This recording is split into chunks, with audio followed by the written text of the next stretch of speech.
So Les Brown would always say, he's got a quote, he says, the how is none of your business. Like, just get up and just do the work that's in front of you. Yeah. Just keep doing the work, and the how will come about. So it's kind of the same conversation you were having with your boy. Like, look, I don't know how I'm going to get to this place, and I don't even really know what this place is. Right? Maybe it's a suburban and a house. Yeah. But I know that I'm just going to keep working. I'm going to see the work every day. I'm going to do the work every day, and the how's going to start to unfold. Yep. Welcome to the Fuel Hunt Show. What is going on, Eagles? I am your host today, Drew, joined by first of all, welcome to the Fuel Hunt Show. Welcome to the Fuel Hunt Show, everybody. I'm joined by my cousin and co-founder, Joey. I still get to keep my job. And also, triple OG of the Fuel Hunt community. I like that. Personal friend, great friend, that imparts wisdom on me daily. Fuel Hunt photographer, family man, husband, father, leader, and someone to look up to, and also is a blue-collar man, we'll say. Very blue-collar. Someone living the Fuel Hunt lifestyle. Yep. Curtis Graham, welcome to the Fuel Hunt Show. What's up, dogs? What's up? It's good to have about you. time. It's good to have you here, man. I'm so used to having headphones on and hearing myself. So I even if think my decibel is too high, go ahead and tell me, bring it down. Also a podcaster. Yeah. More famous podcaster. Brady Bag Show. Make sure y'all subscribe.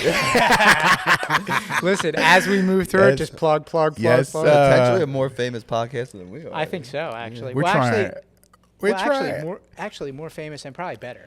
Actually, True. Both arenas. Kurt doesn't know he missed his calling as a podcaster and a host. I'm doing it. I'm Yo, let me tell you a little story.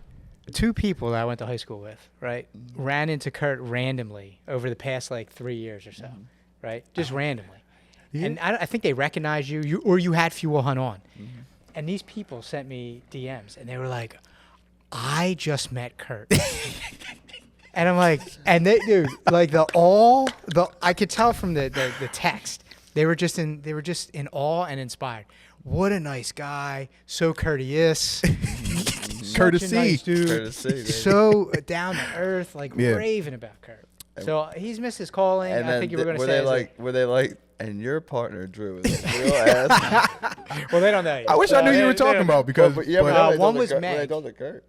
Yeah, I think you met her maybe on the playground or something. Okay. Oh yeah, I met him while I was at the playground with my kids. I do remember meeting a guy, and he was his neighbor. Somebody was there, whatever. Yeah. I do remember that, and I don't know the other person. But I'm glad I got that feedback because I really do take that serious. Like that encounter. Mm-hmm. That's why I just did when we just did our pictures. I always tell people when I die, you're not gonna be able to find a picture where I'm not smiling. Yeah. I'm jovial, man. And it's like when it comes to meeting people, I take that encounter as I hope this person remembers. If it was just a second, if it was just me holding the door, leave them better than you found them. I hope they remember. Remember that. I guess big black dude. I hope that big black. Leave them better than you found them. That was a really big black nice dude. You know what I mean? So I think about that though, like for everybody, not just from a racial standpoint, but just saying for everybody, like.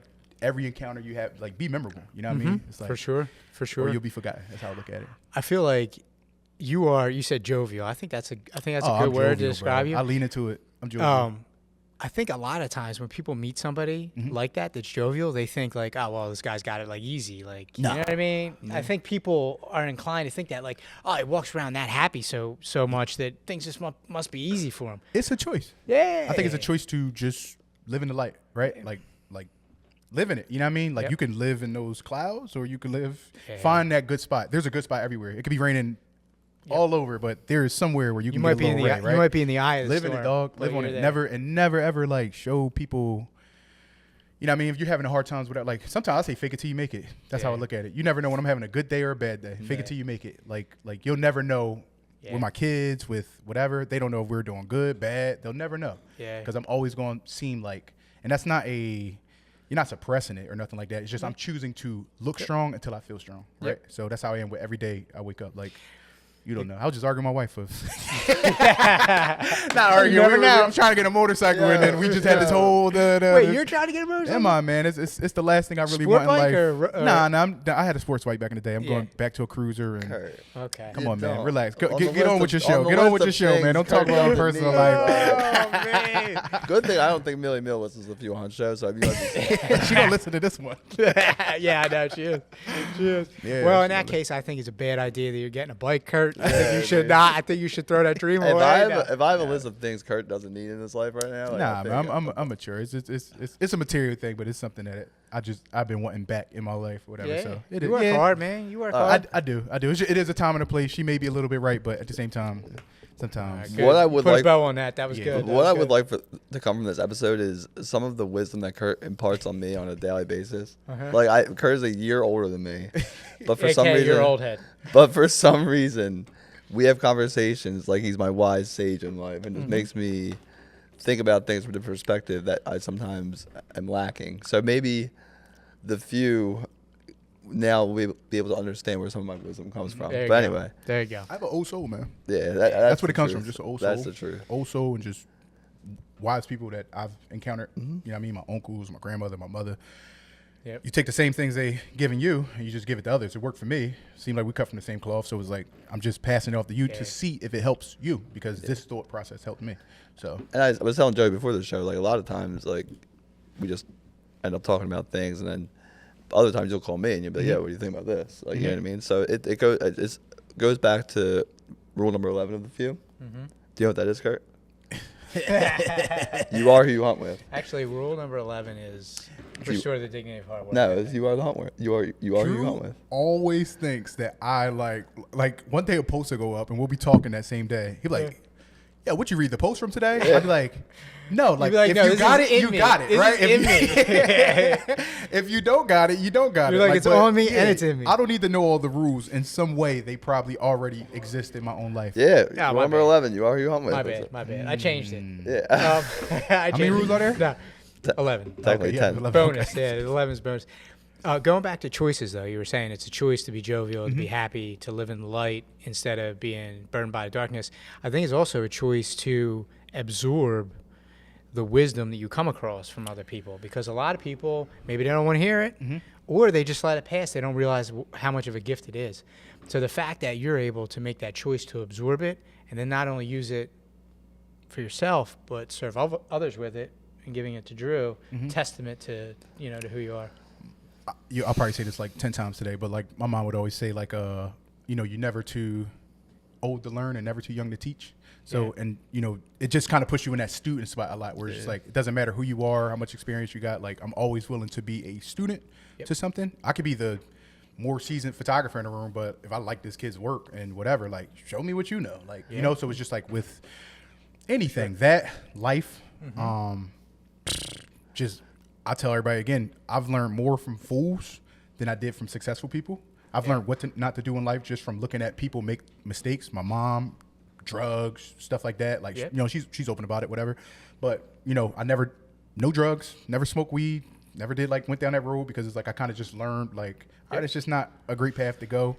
My dad, streets, you get what I'm saying, where it's like, not going the street road, lost him half my childhood, to the streets and stuff like that. Yeah. And you just learn from fools more than you learn from successful people. So you have to be willing to get the lesson from wherever you can get it from. Yeah. Right. And if you're open to that, it's kind of just, you'll learn a lot. In this culture nowadays, everybody, and it's important to have somebody that's further along, or it's important to have somebody that's living the life you want to live in your circle. Like, but everybody in this culture, they're looking for the coach, the mentor, the this, the that, when really they're overlooking a lot of lessons that are currently in their social circle. They're so, and I'm not advocating for like keeping people that are teaching you the wrong lessons in your social circle too long, but like there are lessons there, like, you know what I mean? There's lessons to be learned. Yeah, I think everywhere there's a lesson to learn from. So I try to just stay open to that. Well, you might not be a famous athlete or like famous entrepreneur. I high school. Don't forget that. Yeah, oh my god, dude!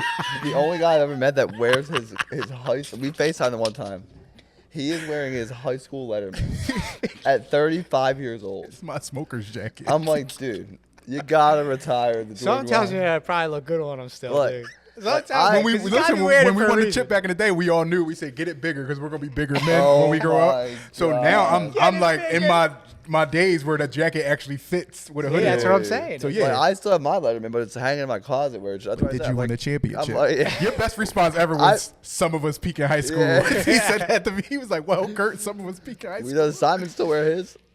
He has it. Simon got more chips than me. I think Simon got 3 rings, three chips. George Washington High School, just to shout out the alumni. Did you guys really get rings? Hell yeah, they're like little cough drops. His probably look better than mine. Drops. Mine was like the cough drop one. His was probably like a little bit more Really? whatever. But I'm almost sure Simon either got 2 or 3 jackets. What? Yeah, dog. We set it up. Is he though. smoking his too? He might. Okay. I'm not sure. He hasn't even smoking it too long. It's cigars. I'm a big cigar guy. Yeah, like it's Coach John. Y'all let him smoke a cigar on the show. Yeah. I smoked with him. Oh, you did? I was watching that. I did. I Yeah. did not. First one I Right. had in like 10 Yeah, years. don't say that on air. You don't know Some about of, us yourself. are, some of us are built different. So This man almost never mind. Go ahead. Almost died. Listen, we're only 10 minutes in. Give him another 10 minutes. The Yeah. never minds are going to disappear, and he's Yeah. just going to let it I'm not let it saying go. that story over here. It's very. so very you not. go, you go. I'm not. My bad. Get serious. Get serious. I'm being myself, man. I'm not about to be this No, person up here for as you. we should, All as we right, go should. ahead. I mean, Coach John roasted Yeah, he both of roasted. us. On the so- show? Oh yeah. I got the light end of the stick, but Yeah. you got a heavy boy. Yeah. Oh, I'm no stranger to roast, but good. it's funny we talk a lot about Brady on the show, but like being an athlete, but the real athletes are you and Simon. For real, we're the Yeah. ideal male body. We should have, the peak physique, dude. All right, so can we go through a little bit of a journey of and I say successful in the sense of like a family man, a hard worker, you've done the business thing, like obviously photography is business, like you've accomplished. While they may not be on the biggest stages, or you can't say you're a millionaire entrepreneur or whatever, but like you're living the dream. Like in my eyes, like the same as we are. Like this is the dream. Like we're doing what we love with who we love. We have wives and children that love us and run up to us and give us hugs when we come home every day. I would like to just go through the journey, if we could, of like little Curt. I mean, I did. Millie Mill posted a picture of them back in the day. Like she looks the same as the high school pictures. Yeah. And Curt just like fell off. Like, I don't know what I happened. got don't 4 know, kids. man. I'm a truck driver. Hey. I'm like, yeah, what happened? He's like, yeah, Millie Yeah. a truck driver, bro. Oh my god. All right, so like, can you just bring us through the upbringing? Like, was it? And again, you're one of the best people I know. Like, not even. Thank you, man. I do I appreciate don't like it. to gas you up too much, but Don't like, gas to me be up. serious, like, you're a great guy, Thank you. great friend, in my opinion, great husband, father, whatever. Was the path to becoming that an easy one, or better from your perspective? Was it better than most? Like, can you take us through the journey of like how you become that person, and how you even desire to be that person? You know what I mean? I have the typical, and I say typical because it's so common, inner city upbringing, African American story for the most part, and of the 90s at least, right? Yeah. So to put in perspective, everybody on my block was raised by their mother or their grandmother. There was one person who had their real dad. Everybody else either had stepfathers or no fathers. And I'm saying that just to let you know that is typical, right? That's real. That's the realest way I can put it. Like, I'm from not too far from 25th and Allegheny is where I grew up. Eventually we moved to Oxford Circle, but I had the difference between my story and maybe some others is either the fact that I had thriving parents that tried and wanted better, knew better. My mom grew up in Mount Airy. Patty LaBelle literally grew up on my mom's block. She's from Philadelphia. that's wild. Yep, Patty LaBelle had a big house on the corner. My mom said she had so many toys. We would try to go in her yard. Really? Yep, Philadelphia Street. Patty LaBelle from like Mount Airy, uptown area somewhere. But my mom actually grew up like middle class. Her father was, my grandfather passed away, God rest his soul, was a correctional officer, and her stepfather, who she lived with my grandma, was a police officer. So they grew up very middle class in a thriving community. Sure. So my mom knew better, right? She's seen better, right? She just when she began her own life, it took its course, and you end up where you end up. Yeah. But where my memory starts, like it's like 1994 or something like that, 94, 95. We live in North Philly. I got my mom, I got my brothers, and I got my stepdad, who I don't even call him stepdad. I'm saying that for a purpose of understanding. But I have my stepdad, who is the father figure in my life, and that's where life is. So we're a regular. I say regular because that's common. We're a regular family on this block and whatever. So, but when it comes to like the lessons, the learning, like I'm just watching at this point. Like I'm growing up, and when I say I can name things, but again, they're not unique. They're normal. I'm talking about like shootouts and all that stuff. Like it's normal in certain neighborhoods. It's normal. Drugs, roaches, it's poverty. We're in poverty. Where I start. but it doesn't feel like it. My mom has never been someone who makes it feel like we are down and out. Christmas was always lit, right? You know, we ate dollar hoagies and all. You know what I mean? Like we weren't the bummiest of bum kids or whatever. We had the typical upbringing. You know what I mean? So I don't glorify it. I don't care to whatever. I think if you know, you know. If you don't, maybe it's just a different side of America that or whatever. That you can understand. But that's where it kind of begins. I'm growing up there, but I'm watching my parents thrive. I watched my mom go from working at Elaine's Bar, Pike Street Bar, boom, now she's working at Coastal Gas Station, boom, now she's at Terminex, boom, now she's at Comcast. I watched my dad go from working Sneaker Stadium, y'all probably remember that, it's back in the 90s, Sneaker Stadium to somewhere else, then boom, he's working at St. Joe's University as a security guard, right? So I'm watching them thrive. I'm watching them work. I'm watching them making the best of what they, you know, got. I'm learning people thriving. You know what I mean? You're just watching, moving the needle slowly, surely, right? I had 3 brothers. Had a stepbrother used to come around a lot. He lives in Vegas now, so we don't got the best relationship like we used to. But it's my brother. You know what I mean? We grew up like that. My biological father, like I say, he was a street guy. Street guy, committed an offense. Went to jail, murder. I don't have my dad from 92 to 99. The person I look like, laugh like, walk like, talk like, but I got my grandmother, his mother, and she really bridged the gap for us to like stay connected. So that's who was taking us up to the prisons and doing all that stuff, right? But either way, that's your my grandmother life. In your home with you? My grandmother lived she lived Stenton Avenue. She lived not too far away, but she lived on Stenton Avenue. And that's the reality. I got my grandparents, I got my parents, and to me, life is fine. Like because you're looking around when you're in a situation like that, like everybody's life kind of looks the same. Everybody. Where's your dad, or where's your locked up, dead? Like, it's the same story. So it's nothing. Sometimes when I see things, me and John was just talking about this last night. It's like it's not that we cold or it's not that whatever. It's just like I know real. I was like some of the stuff you see people going through. It's not real. Like it's not nothing to really be bent out of shape. Like your life wasn't that bad. You know what I mean? But and I'm not saying mine was either. I don't even like looking at it as a crutch because I look at where I am now and I was like, you know what? If I can do it, others can do it. But I also don't believe that if I can do it, everybody can do it. I think statistics and numbers are a thing. They're real and everybody won't make it. That's the reality of like poverty in certain situations. Not everybody will make it. That's why you have to separate yourself from the everybody. You know what I mean? You got to do something different. You want something different, do something different, right? So for sure. That's kind of where it kind of begins. But again, back to it, thriving, moving on up slowly but surely. Jobs are getting better, commitments are getting better. And I think one day, I'll never forget, my mom came home. My mom came home and the car battery got stolen for the last time, and she was out on the block loud. And we lived like North Philly is like row home, so it's like every house is connected all the way down the street.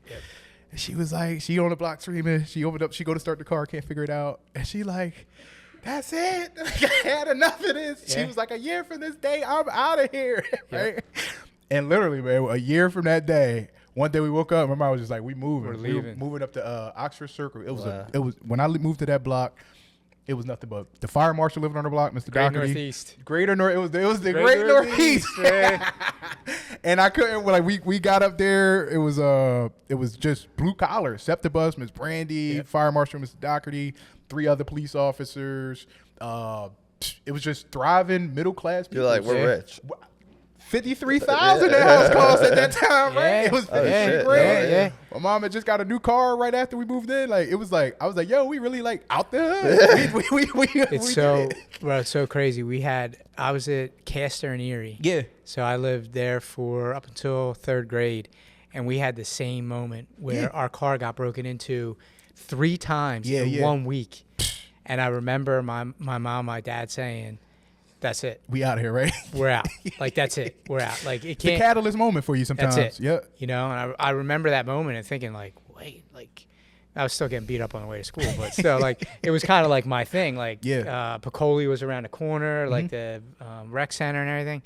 And I remember that moment, man. It was the same type of thing. We're out of here. And then shortly later, a year later or so, we were out. And same thing, Great Northeast. Great Northeast, man. Because people don't know, man, when you live in Philly, like, when you live anywhere lower than Adams and the Boulevard, at least back in that time, man, you come up there to go to like Old Country Buffet. That was like it. You know what I mean? It felt like a different world. It man. did, bro. It felt like it a different did. world. It did. All the shops, like Walmart was up there, Home Depot was up there. It was like it was great, you know. So it's just that's part of my wanting better. You get me? Sure. Knowing better, seeing my parents do better. It's like maybe they couldn't take us all the way to the top, but they showed us like if you work hard for it, if you dedicate yourself to that drive and that mission, like you can get there even if it seems realistic or not. So For sure. that's part of the part that begins to make me. Somerdale, moved to Somerdale, great. Everything goes well. I think the real start of grind, grit, get into it, it's like we graduate, and we've known since we were younger that like when we graduate, and this is nothing special. This is very typical, and especially like minorities or whatever. A lot of people get put out at like 18, man. 18, you got to go figure it out. You got to get out there and get to it. It seems like I don't necessarily agree anymore because my children's life is different, but the way that we grew up, it's like you're either going to be a statistic like a lot of other people who just did nothing, lived at home with the parents and stuff like that, did nothing. Or it's like for us, it was like, yo, you got to get out there. You have to start getting to it, right? You got to start getting to it. So I even going back to playing football, man, I remember I was playing football, doing well. I remember I got nominated for the all pub game. And they was like, yo, you got all pub, this, that, blah, blah. I was like, you going to play? I said, I got to work. I'm working at Mickey D's. I got to flip these burgers, baby. I can't take no day off from work. You know what I mean? So I was like, I got to work. I move out in September. I got to go. Now, granted, it wasn't like homeless. It was where we lived in North Philly. My mom never got rid of that house. And it was either you go to, which when I said my dad worked for St. Joe's, when he worked there for 5 years, we were actually able to go to St. Joe's University for free. But this is where it becomes a little whatever. You could have that opportunity, but if you're not prepared for opportunity, you won't be able to capitalize off of it, right? So even though 3 of my brothers, we all could have went to St. Joe's University for free. My dad wanted to be a state trooper. He actually sacrificed taking that job for the tuition to secure our future. And sometimes I feel bad about it because like none of us went to college. It wasn't until one of my great uncles told one of my brothers like college isn't for everybody. He went to college. My mom's side of the family all college. Like I'm talking about they are brilliant minds. Like my brilliant minds. Some of you may even know. I'm not even gonna drop their names. But brilliant minds on that side. And you may feel like college is like the way, but I agree with because I talk to people who went to college. Some people tell you like college is not it for everybody. Depends on what you want to do. You know what I mean? So we were kind of like thinking like we were going to go to college and this and that. But then as you go through high school, I'm not even good at high school. You know what I mean? You want to cut in and sound like you were about to say something? I was going to say, like, we were talking about that on the last episode with Pat Brady, but if I didn't have the parents I had, I would have not passed college. I would have never finished college. I tried to quit my first year. Yeah. Like you had no drive for it, right? Well, I had the opportunity to take a job. And like I was so my parents didn't push me out at 18, but my parents made sure that I was working, bro. Yeah. Like I remember 11, 12 years old, like them being like, hey, look, like it's time to get a job. Like I had the opportunity to work in the rectory, actually answering phones at my parish. And they were like, you got a job now. And I'm thinking to myself like, what? Like I always worked hard in school and stuff, but I had a different vision. It's like, oh, do well in school, then you go to college, you do well. No, they had me working. You know what I mean? Yeah. And they didn't push me out, but they had me working. Yeah.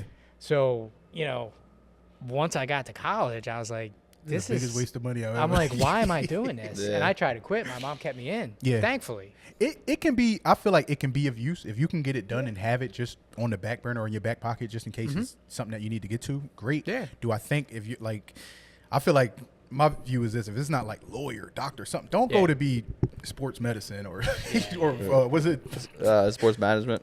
Not management, but like. Well, that's what my wife wanted. But there's like certain communications and stuff. Like, don't do something that a million billion other people have too. Like, go do something super unique. That's how. That's what I would tell my kids. You want to go to college? Make sure you go for something where the class is so small. Not class, but the group of people that exist that are You're coming out with some kind of specialty. Yeah, man. Skill. Yep. Where it's gonna pay well, whatever. But like I said, that wasn't never in my mind. Like it was an option, but I was like, I'm a jock. I'm begging for grades and teachers are passing me for sports and stuff. Yeah. So I'm like, I'm not going to college. Like I didn't even take the SAT in school. And there was no. My parents didn't go to college. They created the opportunity, but like again, I had nobody really. Sure.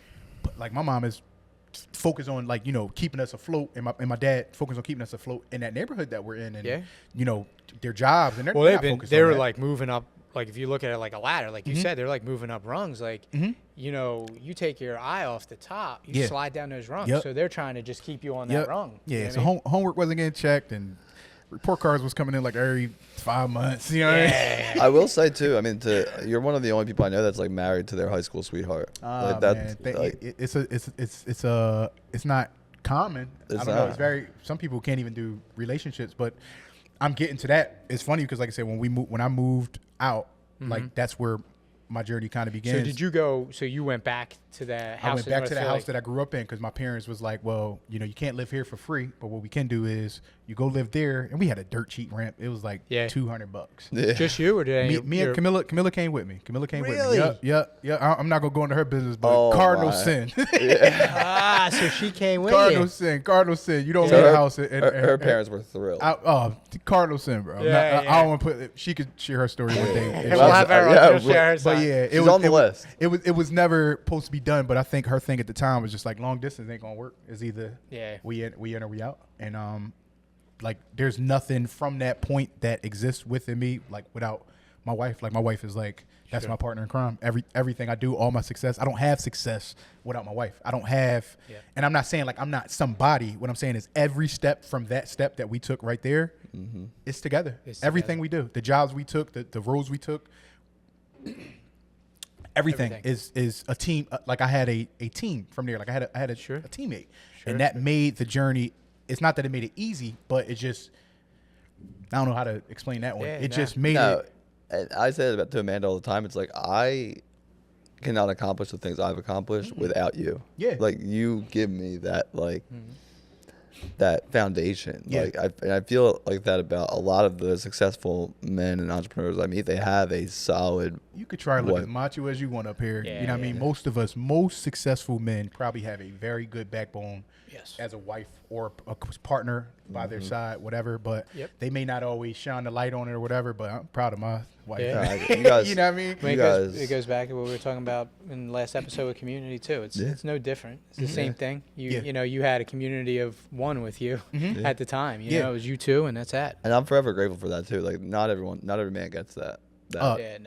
I know, brother, because I look, and I will say for anybody, like I said, even the people that I talk to now, I'm just like, that's one of the most important decisions you can make in your life, who you choose to get down with, you know what I mean, and really go through life with. It's going to change everything about that journey. If you marry a liability, it's going to be a pull. It's going to be an extra weight, you know what I mean? If you marry whatever y'all do these days, I'm a married guy. Y'all married guys. Right, you know what I mean? With a whole bunch of other stuff going on out here. We know who you're speaking to. But yeah, that's one of the most important decisions you will ever make in your life, between the marriage and then between the children, because it changes. Being with somebody, you could still get out of that. The children change, you know what I mean? So that's a whole nother conversation, but it's one of the most important things you can make in your life, like who you just choose to have children with and who you choose to marry. So really, really think long and hard on that before you just do something reckless and end up with somebody that, you know what I mean? That could. And the fact that you guys decided that at 18 is like crazy, because I mean, you guys grew up fast, obviously. Like you obviously graduated together. And we graduated. She went to school. She went to college. She kept the traditions of what she should do with her cultures and all that stuff. It's literally in the culture. Like you go to school. You know what I mean? So she went to school, and I jumped right in the working field, man. My first job, we were at Mickey D's together, me and my wife. And I laugh at it, but I'm proud of it, man. Sometimes I go to Mickey D's. You should be, man. That's awesome. You don't go, not anymore. Not anymore. Look, I slipped up. Look. No, I haven't been there. Careful the can you open. As of late, too much. But no, when I used to go to Mickey D's more than often, if I'm going to Mickey D's and I like see somebody or like dude like not having a good day, I'll be wanting to tell them so bad, like, yo, it get greater later, dog. It get greater later. Just you being in here at that age when you could be doing so much more at 16, 17. Imagine I've been working at McDonald since 10th grade. My first job started in 10th grade. Really 13 this summer going into it wasn't 10th grade. I'm sorry, it was 9th grade. Fatine Brown got me my first job with Miss Tracy Drew. I remember everybody on my journey too, man. So I might drop dropping names. I'm like, damn, man, like, drop them all. Fatine Brown, he was the one who told me like, yeah, bro, she just hired me. Like just ask her. With the ask her. Me, screw the job. That's free Mickey D's every day at high school. Wait, I can work, I can earn money, and I can eat. And back then they used to get whatever you wanted for lunch, so you could get whatever you wanted. Now they kept it out. McDonald's I do believe they went back through the registrars, dude, and they were like, "Man, this Curt guy hurt. Yeah, they're like, I'm crushing them. hurt I'm us. crushing them at lunch. We got to change this. We got to put a cap in place. This guy hurt us." Yo, Kurt's former Mickey D's like out of business now. It's the one on Red Line and Boulevard. Yeah. Red Line and that's they're thriving. Yeah, man. Yeah. But you know what I mean? That's where we started. So together. you lived in North Philly and then Up the Oxford Circle? worked up at the Red Line, and then you drive back down to North Philly to live. No. they're in there. So and when I was living in Somerdale, Oxford Circle area, I was working at McDonald's in high school. Going to graduated George high Washington. school. Yeah. Then after high school, I became an EMT. So I became an EMT. So we both became EMT. So she was EMT first. Your last day of high school, you stopped at Mickey D's? No, I think I worked like another year. Okay. Yeah, worked like another year, and then I'm sorry, I didn't become an EMT.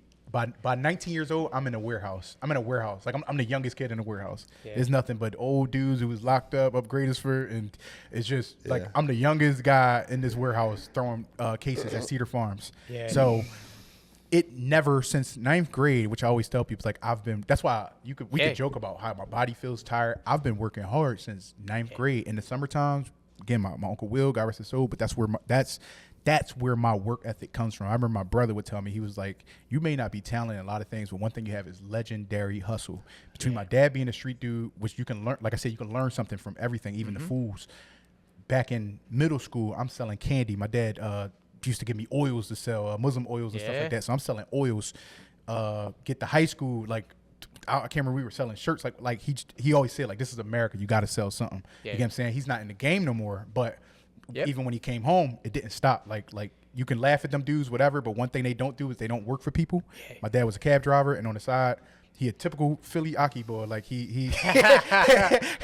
he got it out back in the day when it was DVDs, whatever. He the type to buy a printing machine, DVDs, make shirts, everything. Hustle. When it's a three-way call with me, John, and Curt, the first one we had, like, Coach John goes like, "Yo, Aki," and I'm like, what? Half the time when it's on those calls, they do nothing but make fun of me and make me realize how not street you I am. are.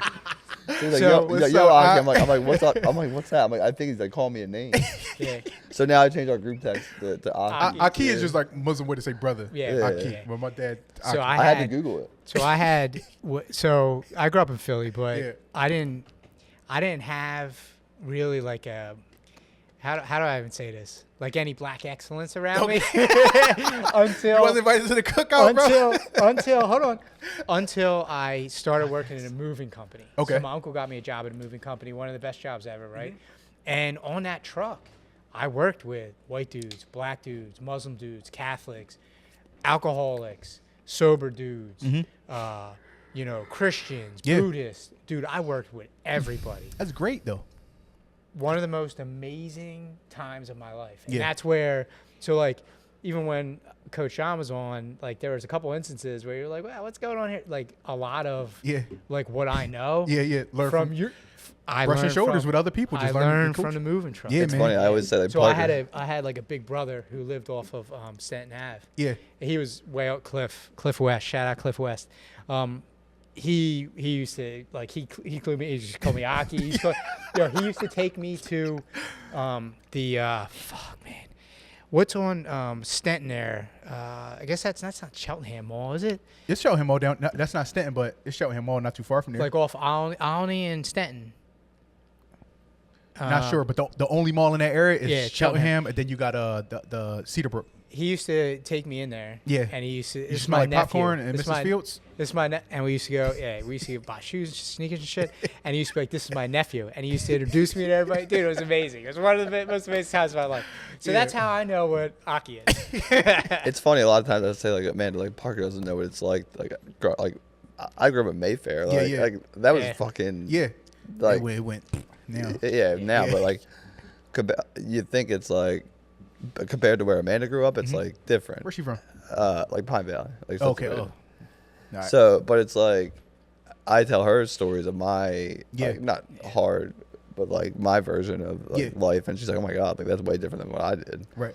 And then we sit on this podcast with like guys like you, and it's like, damn, I way different. Like I was entitled, spoiled. That's the thing. Like I said, everybody has a story. It doesn't matter how rough mine was. Like you may, like I said, I know personally. I don't know if you shared this or not, but whatever. You know, I'm very transparent. But everybody has it rough. I got all my parents. You get what I'm saying? So it's just like imagine going through life like that. True. You know what I mean? Where it's just like, well, yeah, you had that rough. Look, lost my pop. Yeah, like I can't relate. I can almost relate to that. Like I always share that story with you, but it doesn't mean like in some way everybody has a story. You get what I'm saying? So everybody has. And somebody always. But has I did definitely at one point think Mayfair was like a challenging. Yeah. Like, It's all I got Mayfair on the map now. Yeah, I got beat up. It's looking bad at Mayfair. I got beat up once or twice. That is like. I mean, it's all relative, man. Yeah, like it is. really, I think what matters is like us all telling our stories from not from a place of like victimhood, Nah. but from a place of like communicating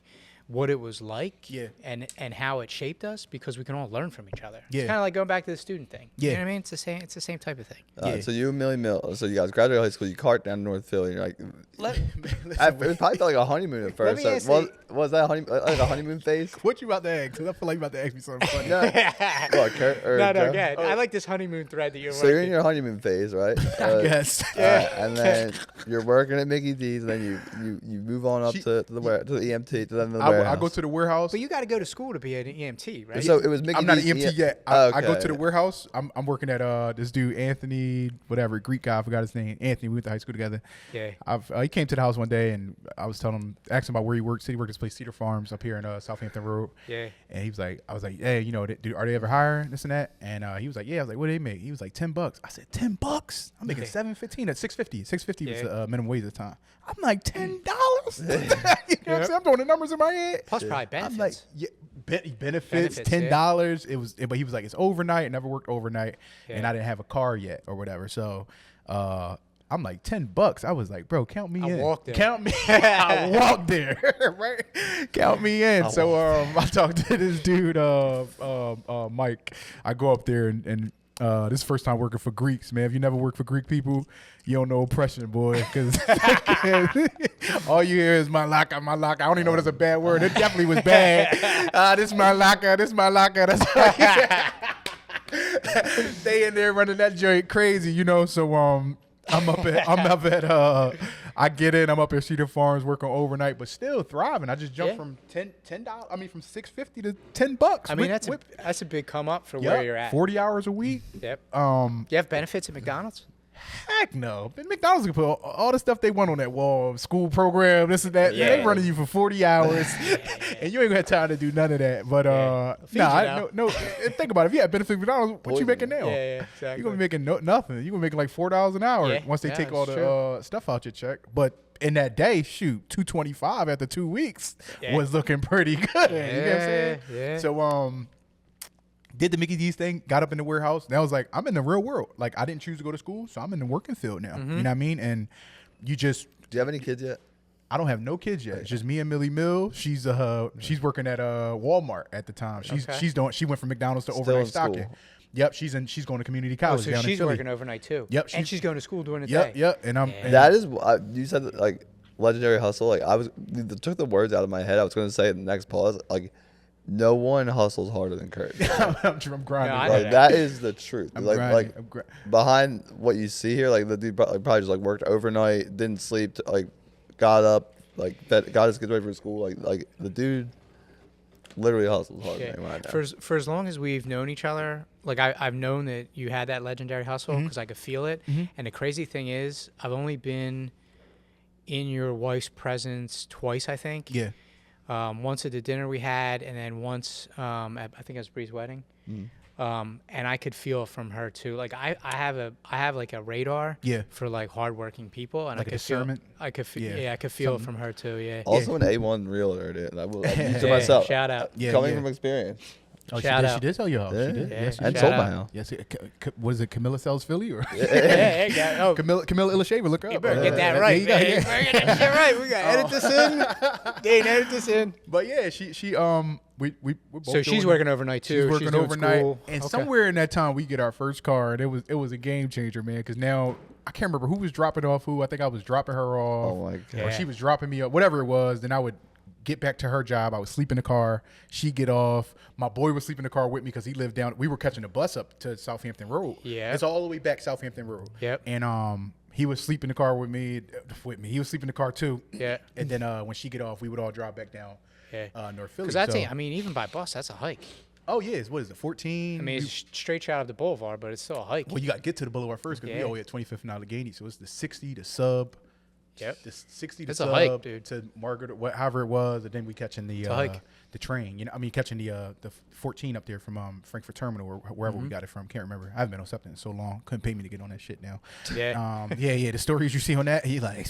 Yo, different than it was I'd back in the rather day. Different than it was back in the day. I cannot imagine. I'd rather walk though. But you got Uber, so we good. Yeah. But doing that again, moving the needle. So just jumping McDonald's, get to this. Then somewhere she jumps off, becomes an EMT. I'm still doing the warehouse thing, and we're like down here in North Philly holding it down, right? And then eventually I go do the EMT thing. So now we're right here EMTing. With the EMT comes another ability to make another move, and I think that's what it is. As you grow, you got to keep. Yep. You got to keep. It's going to look tougher. It's going to be harder. But we were down North Philly for like 2 years together. Yeah. By that time, it was like this story felt like. He's making moves. No, he's making moves. That's why I said it's a quick pop. To me, it's reflecting like I'm the same way I was watching my parents. Yep. It's the same. That's what I'm saying. I get that hustle and I get that, just ability to just go. Like you got to try and just keep moving up slowly but surely. But that's the same thing we're doing. We're just working. And one thing I will say is like working is enough. Like obviously you probably don't want to work all your life for somebody and this and that, blah, blah. It may be your reality, and I don't knock nobody. However you get it, you get it. Green is green, no matter how you get it, right? But it's like if you just work hard, it's enough. Because I will always tell my boy Hafoosh, Chubby's Deli, best hoagie in Philadelphia. I will always tell Foosh. Me and Foosh would talk at a young age about like how we gonna get to it. Like we don't even know what get to it is, but how are we gonna get to this place we see ourselves house. Big suburban Tahoe in the front, like how, and we will always say, I would say, Foos, I don't know how we gonna get there, but I said the hard work gonna pay off. I've been saying that since I was a kid, and it wasn't until I read The Secret, at which I'm pretty sure most of us have read The Secret. John would always tell me, you gotta read The Secret, you gotta read The Secret, you gotta read The Secret. Like, you gotta read The Secret. I'm like, one day I finally was like, let me lock in with this book real quick, and there was a part in that book where it said, you don't have to know, you don't have to see where you are trying to get to. You just basically have to keep your intentions on it, keep your intentions on going, like chipping away at just getting to it, basically. Like it was saying, you don't always see the vision. You don't have to, but if you just work hard at it, you know what I'm saying? So that like reassured me, where it's just like, that's why I'm making progress. I couldn't tell you, like my wife used to ask me at a young age, women always so serious. Where do you see yourself in 5 years? No, like but you're gonna get up day after day and keep doing it. Working. I don't know, but and this crazy part is, like I said, your words become things. Your thoughts become things. Yeah. And my response would always be, I'd be like, I don't know what I'm going to do in this world, but what I did always see myself doing is taking care of my family. And like I said, their happiness has always been my happiness. So it was like, that's not taking care of my family, like but it's just like, that's my happiness. Like whatever I can make work for them, then that's okay with me. I just saw myself working hard and take care of my family. And what did I become? A damn truck driver. You know what I'm saying? Like at the end, but I'll get to it real quick how I got there. Again, we're back to the story. I know we jumping all over the place. Yeah, that's good. Yeah, we're where were we at? We're at Walmart. Two quick things. I never met this legendary hustle thing. I love that.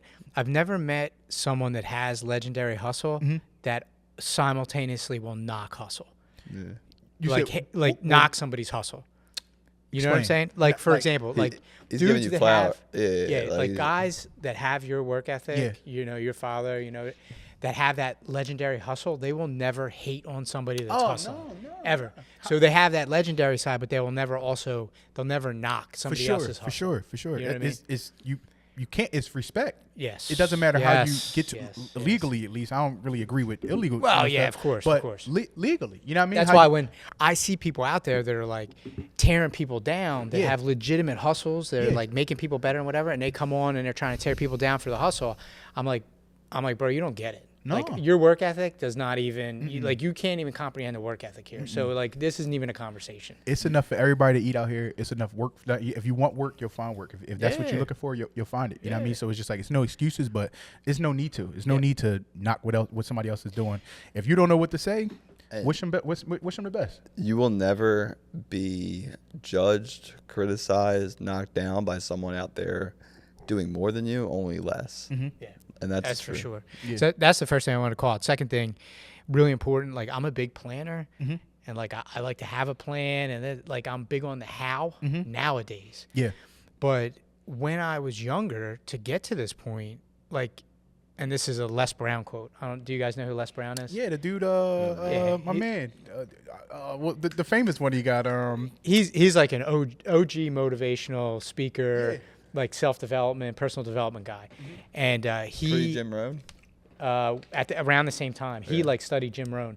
He's still alive. So Les Brown would always say, he's got a quote. He says, "The how is none of your business. Like just get up and just do the work that's in front of you. Yeah, just keep doing the work, and the how will come about." So it's kind of the same conversation you were having with your boy. Like, look, I don't know how I'm going to get to this place, and I don't even really know what this place is. Right? Maybe it's a suburban and a house. Yeah. But I know that I'm just going to keep working.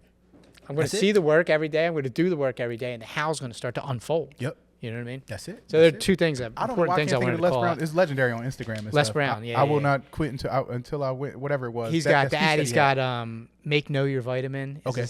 But he's got a really crazy story, man. He was a DJ. Okay. He was like a disc jockey. I believe it was in Florida.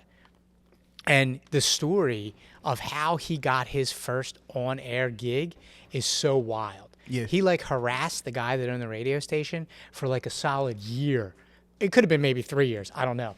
One day, the disc jockey calls out sick. And it just happened to be one of the days that he was harassing this guy again. The guy got so frustrated with him. He was like, you know what? Fine.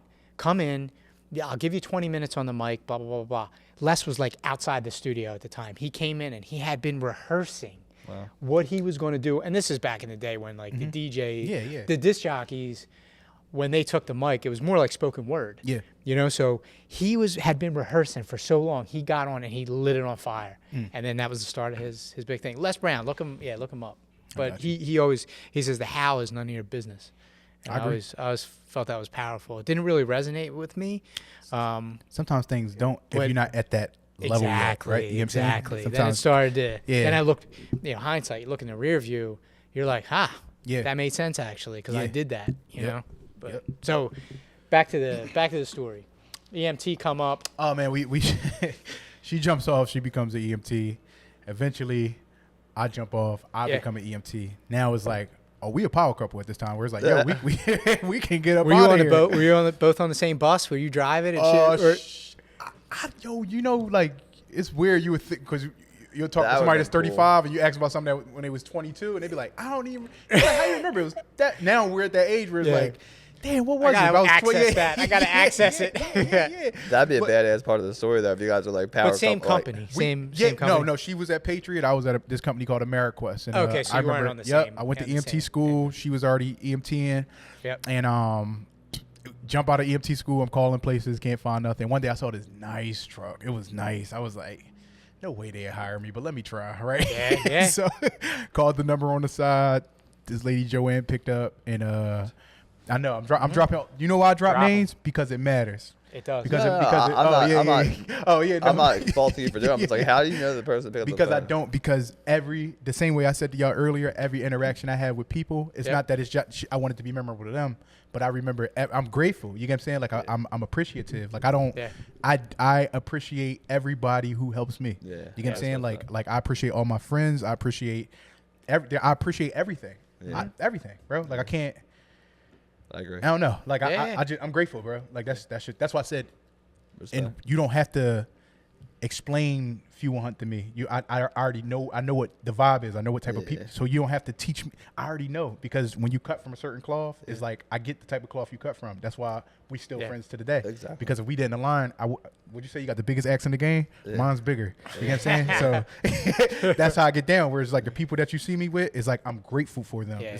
If I'm not grateful for, they're probably not with me anymore. So it's like in all things I'm grateful. Can you explain the biggest axe in the game thing? But just for that means when it's time to use it, I put it to use. It's not big for nothing. You get what I'm saying? Like when it's time to cut something off, like don't get it twisted. Like I said, I got wisdom, but a lot of my wisdom comes from a Christian mother. You know what I mean? A lot of times when I'm talking to you, I know you may not be whatever, not to go into it, but just because something may not be for you doesn't mean it's not something good there that you can be useful for you. So you don't have to be religious to understand that a scripture is good. You get what I'm saying? So it's like sometimes where I'm giving you stuff like that, but it's like where every good and perfect thing comes from above, or, you know, every bad fruit will be chopped down and thrown into the like that's just like sometimes you gotta, or circumcising your heart, and it's things in there that could work in real life whether you believe in it or not. So when it comes to like making adjustments and cutting things off that aren't good for you, it comes with maturity. Like I said, I always go back to high school. Think about me friends you had in high school. Yeah. I had a big squad, right? I'm talking about we 20 deep. I remember one day my older brother, a couple years older than me, he's already through high school. He's probably just out he's like just out of high school, 2 years out of high school, whatever. And he told me, he was like, he said, all them boys you with, he said, you gonna be lucky if you got, I think at the time he said lucky if you have 5. More than likely, you probably gonna have 3. I'm down to 0. Yeah. I'm down to maybe, I talked to maybe one boy that we went to middle school with, my man Tim. But other than that, it's a sad reality that is just like, it's just wasted time. Some relationships are so not needed, you know what I mean? And they're not beneficial that, you know what I mean? So that's when the axe comes out. Yeah, you got to do what you got to do, because it's not helping you. If you hanging on to it, then it's not helping you, it's hurting you, you know? And one thing that you said that resonated with me was, and this is something I shared with Drew recently, growing up, like, so I grew up Catholic, man. Like I worked in the rectory, I was an altar server, I was almost a deacon. Like Catholic church hard, man. I went there one day, people kept standing up, saying stuff, responding. I was like, God, I was it's a little different. It's a little different. I felt that way about I went to a Shiva once. Yeah. Like Jewish people, and like, that's just crazy. You ever go to a Shiva? Sit Shiva? Sit Shiva, yeah. For I grew up Baptist, like Baptist. Yeah, but Millie Mills Jewish, right? Millie Mills is Jewish, yeah. But like, you ever sit Shiva for anyone? No. It's fucking crazy. It's like a dance party. It's Really? like, it's crazy. One thing that I've realized, like, you know, I've reconnected with my faith in, you know, past like year and a half or so. Good, like man. one thing I've realized is I always looked at like the Bible as like a spiritual book. Basic instructions before leaving Earth. Yeah, of course. That's the way to look at it. Yeah. But what I've realized is it's just as practical as it is spiritual. Mm-hmm.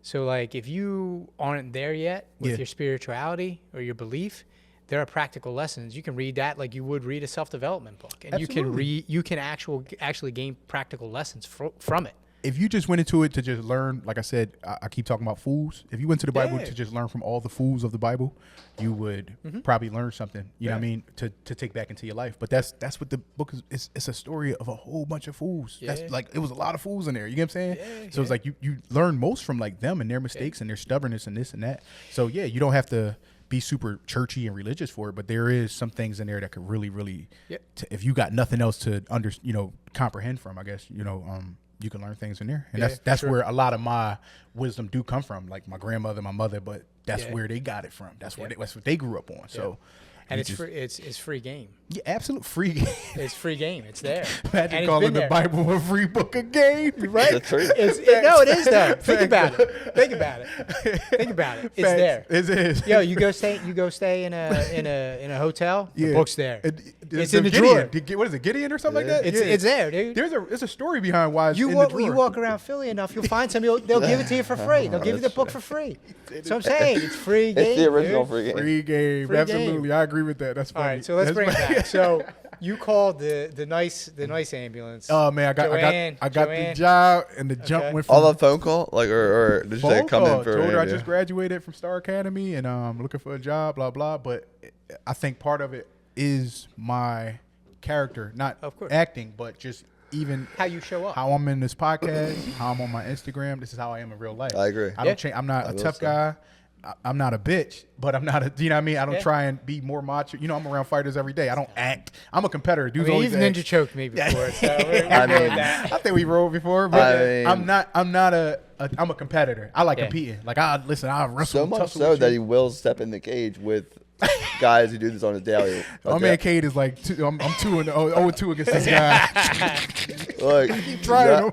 And that's why I refuse to go to Marquette for MMA practice, because they say, like, oh, like, go in there. You'll be in the cage. Yeah, then you know that we're going viral.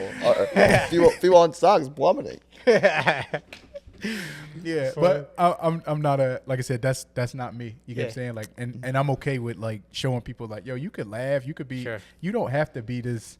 I get respect. Yeah. Nobody disrespects me because I don't really tolerate disrespect. You get what I'm saying? So it's like there's a way to carry yourself where it's just, you don't have to be with people. I don't need to be. You know what I'm saying? So it's almost like you can be you and still absolutely. You can be you and still maintain the boundaries that you need. And no ego. You don't need. I check my ego at the door. Any threshold I walk in, my ego is checked. You know what I'm saying? So and when I don't, I go back and I reassess the situation. Like, this is where I messed up at. You know what I mean? So that's just, I think that's more about being a man. My favorite thing to tell people was just like, which I just told a kid at the gym the other day. I said, there's more strength and restraint. You get what I'm saying? Like, some people think like lashing out is like showing you like, and I smacked this guy. It's more strength, like that video of that boxer arguing with the dude at the baseball game. That was cool. You know what I mean? Cool. Everybody who watched that walked away and said, yeah, that dude is lucky. And we wasn't talking about the hype one. We were talking about the guy who said, you know what? I'd rather be on this side of a jail cell tonight. You know what I'm saying? It's the same thing with violence is virtue. It's the same type of thing. That's it. Yeah. You know what I mean? Yeah. You know? You don't have to prove it. You know what I mean? Yep. You have to prove it. You don't have to be the toughest guy in the room or nothing like that. It doesn't do anything. You know what I mean? So that's how I go through life. You know what I mean? That's me. So I forgot. I forgot. Yeah. I just remembered. I forgot. Speaking of violence of the virtue, I forgot to introduce Curt as a world-renowned jiu-jitsu practitioner. I'm a retired blue belt. Yeah. I forgot about that. Retired blue. Yo, I was with it, bro. I was doing it. It was good. I'm the good fight heavyweight champion. Curt, if I snuck good fight heavyweight champion 2018 or something like that. Into the intro, you would have lost it, dude. But yeah, jiu-jitsu, like I said, I'm glad. It's a great story on how I got started with that.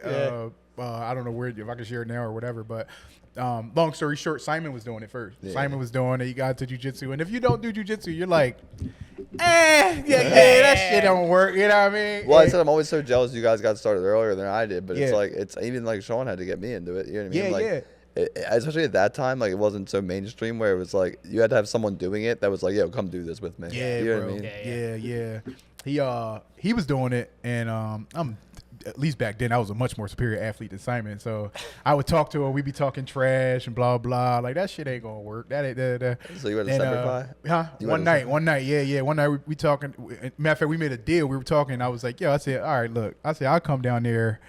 I said, I'm gonna put some work on you. If you can handle yourself, I said, I'll sign up for it too. Because I'm like, this is my brother-in-law. I'm like, I'll smash this guy, right? So really? I'm like, yeah. And granted, like I said, I went down there. I football tackling him. Like, Oh, Sean, we're on the threat. Me, Sean, and Simon. Yeah. And we talking shit that night. And I was like, anytime, blah blah. He was like, let's go. I was like, let's go then. Sean was like, I got keys. He was like, I got keys to Simplify. We can go right now. It's like 7:30 at night. Random, just random. Sean was like, I'll meet y'all over there. We meet there like 8 o'clock or something like that. I pull up, Simon pull up. Well, I got a video. I'll give it to you. I can use it as a reel. I don't care. Yeah. I pull up, Simon pull up, and Sean open up the door. We go inside. We get our boys on FaceTime. Real quick, Simon's like, at this point, probably like, I'm gonna fucking show this. He's like probably a little annoyed. Or is he like? He is confident. Yeah. How long's he been training? But he's like, I'm gonna show this mother. He probably been training like 10, he's still a white years. belt, but he's probably been training like he's a year or two, maybe. I don't know. Okay. So he's deep enough in that he's going to. I don't know nothing about jiu-jitsu, dog. Like, I'm just an athlete. He's probably like, this dude's Kurt's running his mouth. I'm gonna fucking show this dude. But 2 years in, when you see the video, I'm probably CrossFitting at this time. I'm in shape. Like, my arms are looking great. I'm skinny. I'm in shape, right? So I'm like, I will smash this guy. Like, I'm like, that's all. I'm like, I will. Because football, I was probably a better athlete than him in football. Because I'm older than Simon. You get what I'm saying? But as he got bigger and older and more mature and got some better strength and stuff, like then we became more competitive, especially with jiu-jitsu, where it was just like, I don't think I ever submitted something. And like even Roman Simon now, like it's a different. He actually smashed me last time we rolled, but I think I was already out of shape. Yeah, he hurts, dude. But so you double leg him. Oh man, I go in there. So what's he do? I double leg him. I tackled him like maybe I probably got like 2 or 3 takedowns. They were. Everyone's going nuts. They're like, oh yeah. Showing in the back. Oh yeah, exactly. Right? So I'm like, all right, but I don't know how to finish. I don't know how to do nothing. What's he do to you? I'm just holding his wrist and whatever. And then he I remember he was up against the wall and he had his leg out like on the ground. So I was like, I'm about to grab that leg, pick him up, and dump him on his head. And I went to grab that leg, and I'm in a forward guillotine, like a guillotine. I'm like, oh shoot, you know what I mean? I'm like, yo, I'm stuck. Like I don't know how to get out of it. Somehow I get out of it. And like I said, it was all banner. Like we were playing or whatever. Oh, so you didn't finish. Just for the record, Simon did not finish. Nah, I think it ended up being like a stalemate, or technically takedown wise, I probably won. But it wasn't about me winning. I thought I would be able to just completely dominate him. What he learned from jiu-jitsu at that time gave him enough athleticism, experience, and just understanding to where he could defend himself against a much bigger person. Because Simon wasn't big, super big either. You know what I mean? He was still lifting, probably like in shape or whatever. He's dad now. I'm curious if Simon remembers it the same way. Though, like if I do, we're gonna have to have him. Man, I don't lie. He's gonna tell his side. I'll talk to him after this. And I have there's video evidence. Dog. I got a video. Who was taking the video, Sean? We had it propped up. I think I propped up my phone because I thought I was about to get some highlights. You know what I mean? So I'm ready. You know. But whatever, I was impressed that me being a much bigger person, a lot more in shape probably at that time or whatever, that he was able to at least defend himself and whatever. So after that, I signed up for Grindhouse, and I was under James Booth. Yeah. Started working. Why'd you sign up there then? Grindhouse was closer, and it's so funny. I remember seeing James Booth at a tournament, Simon's first tournament, and I remember seeing that guy. And I was like, damn, who the tall dude, this and that. And I know nothing about him. I'm just looking at jiu-jitsu guys like they nerds, right? Yeah. I know nothing about him. Like in my head, I'm like, I smack this guy. Like I was like, this is Simon's like James Booth. He's an animal. Yeah. I'm like, I will smack this guy. I was like I'm ready, man. First day at Grindhouse. This is my professor. Yeah. All right, we're doing the rules, whatever, blah blah. New guy, come over here, whatever. I'll never forget, and he's going to probably share this once he sees this. This is my actual thought. He gets me, has his way. I'm on the ground. We're in gi. He grabs my gi. He knee-on bellies me, and he pulls the gi, and I made this sound like this. I said, ah! And in my mind, I was like, he's racist. I said, in my mind, I was like, I'm looking at him because he's smiling. He's looking down. Yeah. And in my mind, I'm like, he's racist. Yeah. He's going to kill me. Yo, that is not just the air leaving your body. That's the soul leaving your body, too. At that moment, I was at his mercy, Did you say it out loud? You didn't say Huh? He's racist. They're racist. No, I told him later in life. I was like, yo, that day, I was like, I thought you were like I thought I messed up. I thought I signed up for something. I thought I was about to die, bro. Like I was like, I've never been like treated like this. You get what I'm saying? Like nobody ever like it's submission. That's the beauty in jiu-jitsu. If you don't check your ego at the door, somebody gonna check it for you. You get what I'm saying? So it was like that day I learned I am not the biggest, the baddest, because I have a great history of being super strong, super husky. Like I said, in school I was a football player, so I didn't get messed with much. Once I hit at least the highest levels of 8th grade, 12th grade. Sure. I was an athlete. I had a squad. I had a football team. I had no problems in high school. Yeah. So coming out of high school, no problems at all. Never got bullied, stuff like that. But when you get into jiu-jitsu, why'd you come back for the second class? If the first one was took the air out of you, your soul, and you learned everybody was racist. Because I'm a competitor, bro. Yeah. And when somebody does something like that to you, and I've never got boof in any type of way, like it you know how jiu-jitsu go, like it's just not happening. But I'm a competitor, you get what I'm saying? Sure. So when that happened, it was like, yo, I got to figure out a way to like beat this guy. And it's never happened to this day, but I beat up other people. And the reason I went with him is because his style is a little bit more big man bully type style versus I don't really want to be on my back playing guard or so. It's not really I don't have the stamina for it. It's not really I want to be dominant, side control, top control, which he's a guard player too, but the stuff that he teaches you from up top is like I'm like this fits more my resonates style. with Certain you. places that you go, Yep. and I'm not being a chooch will be the word in cigar where I don't know. I'm not somebody who knows a lot about jiu-jitsu. I'm just saying certain places that you go, it doesn't even look fun to you anymore. Like because it's just so advanced. I don't want a leg lock. Like I want to be a side control and do Americanas and Kimura. You get what I'm saying? Yep. So that's how I was looking at it at the time. But now if I was to ever get back into it, I would want the full knowledge of jiu-jitsu. But I'd recommend everybody.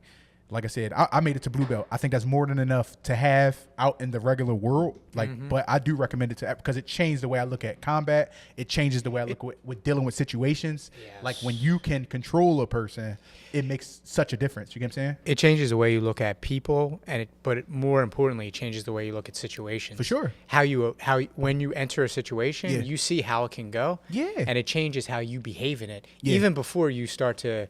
Like as a man, like we growing up, we're taught like, size the guy up. Like, can you take this dude? Can you take? Even before your mind goes there, when you're trained, you're thinking about the situation. Yeah. Like, okay, this can go this way, it can go that way.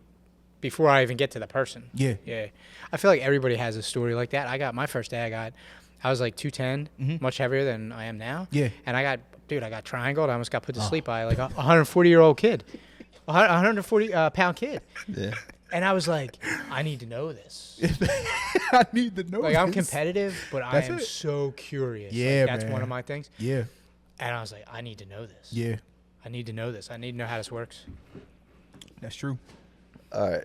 So I don't know how we even ended up. That's cool. I got you. I knew it would be like this today. All right. So Came prepared.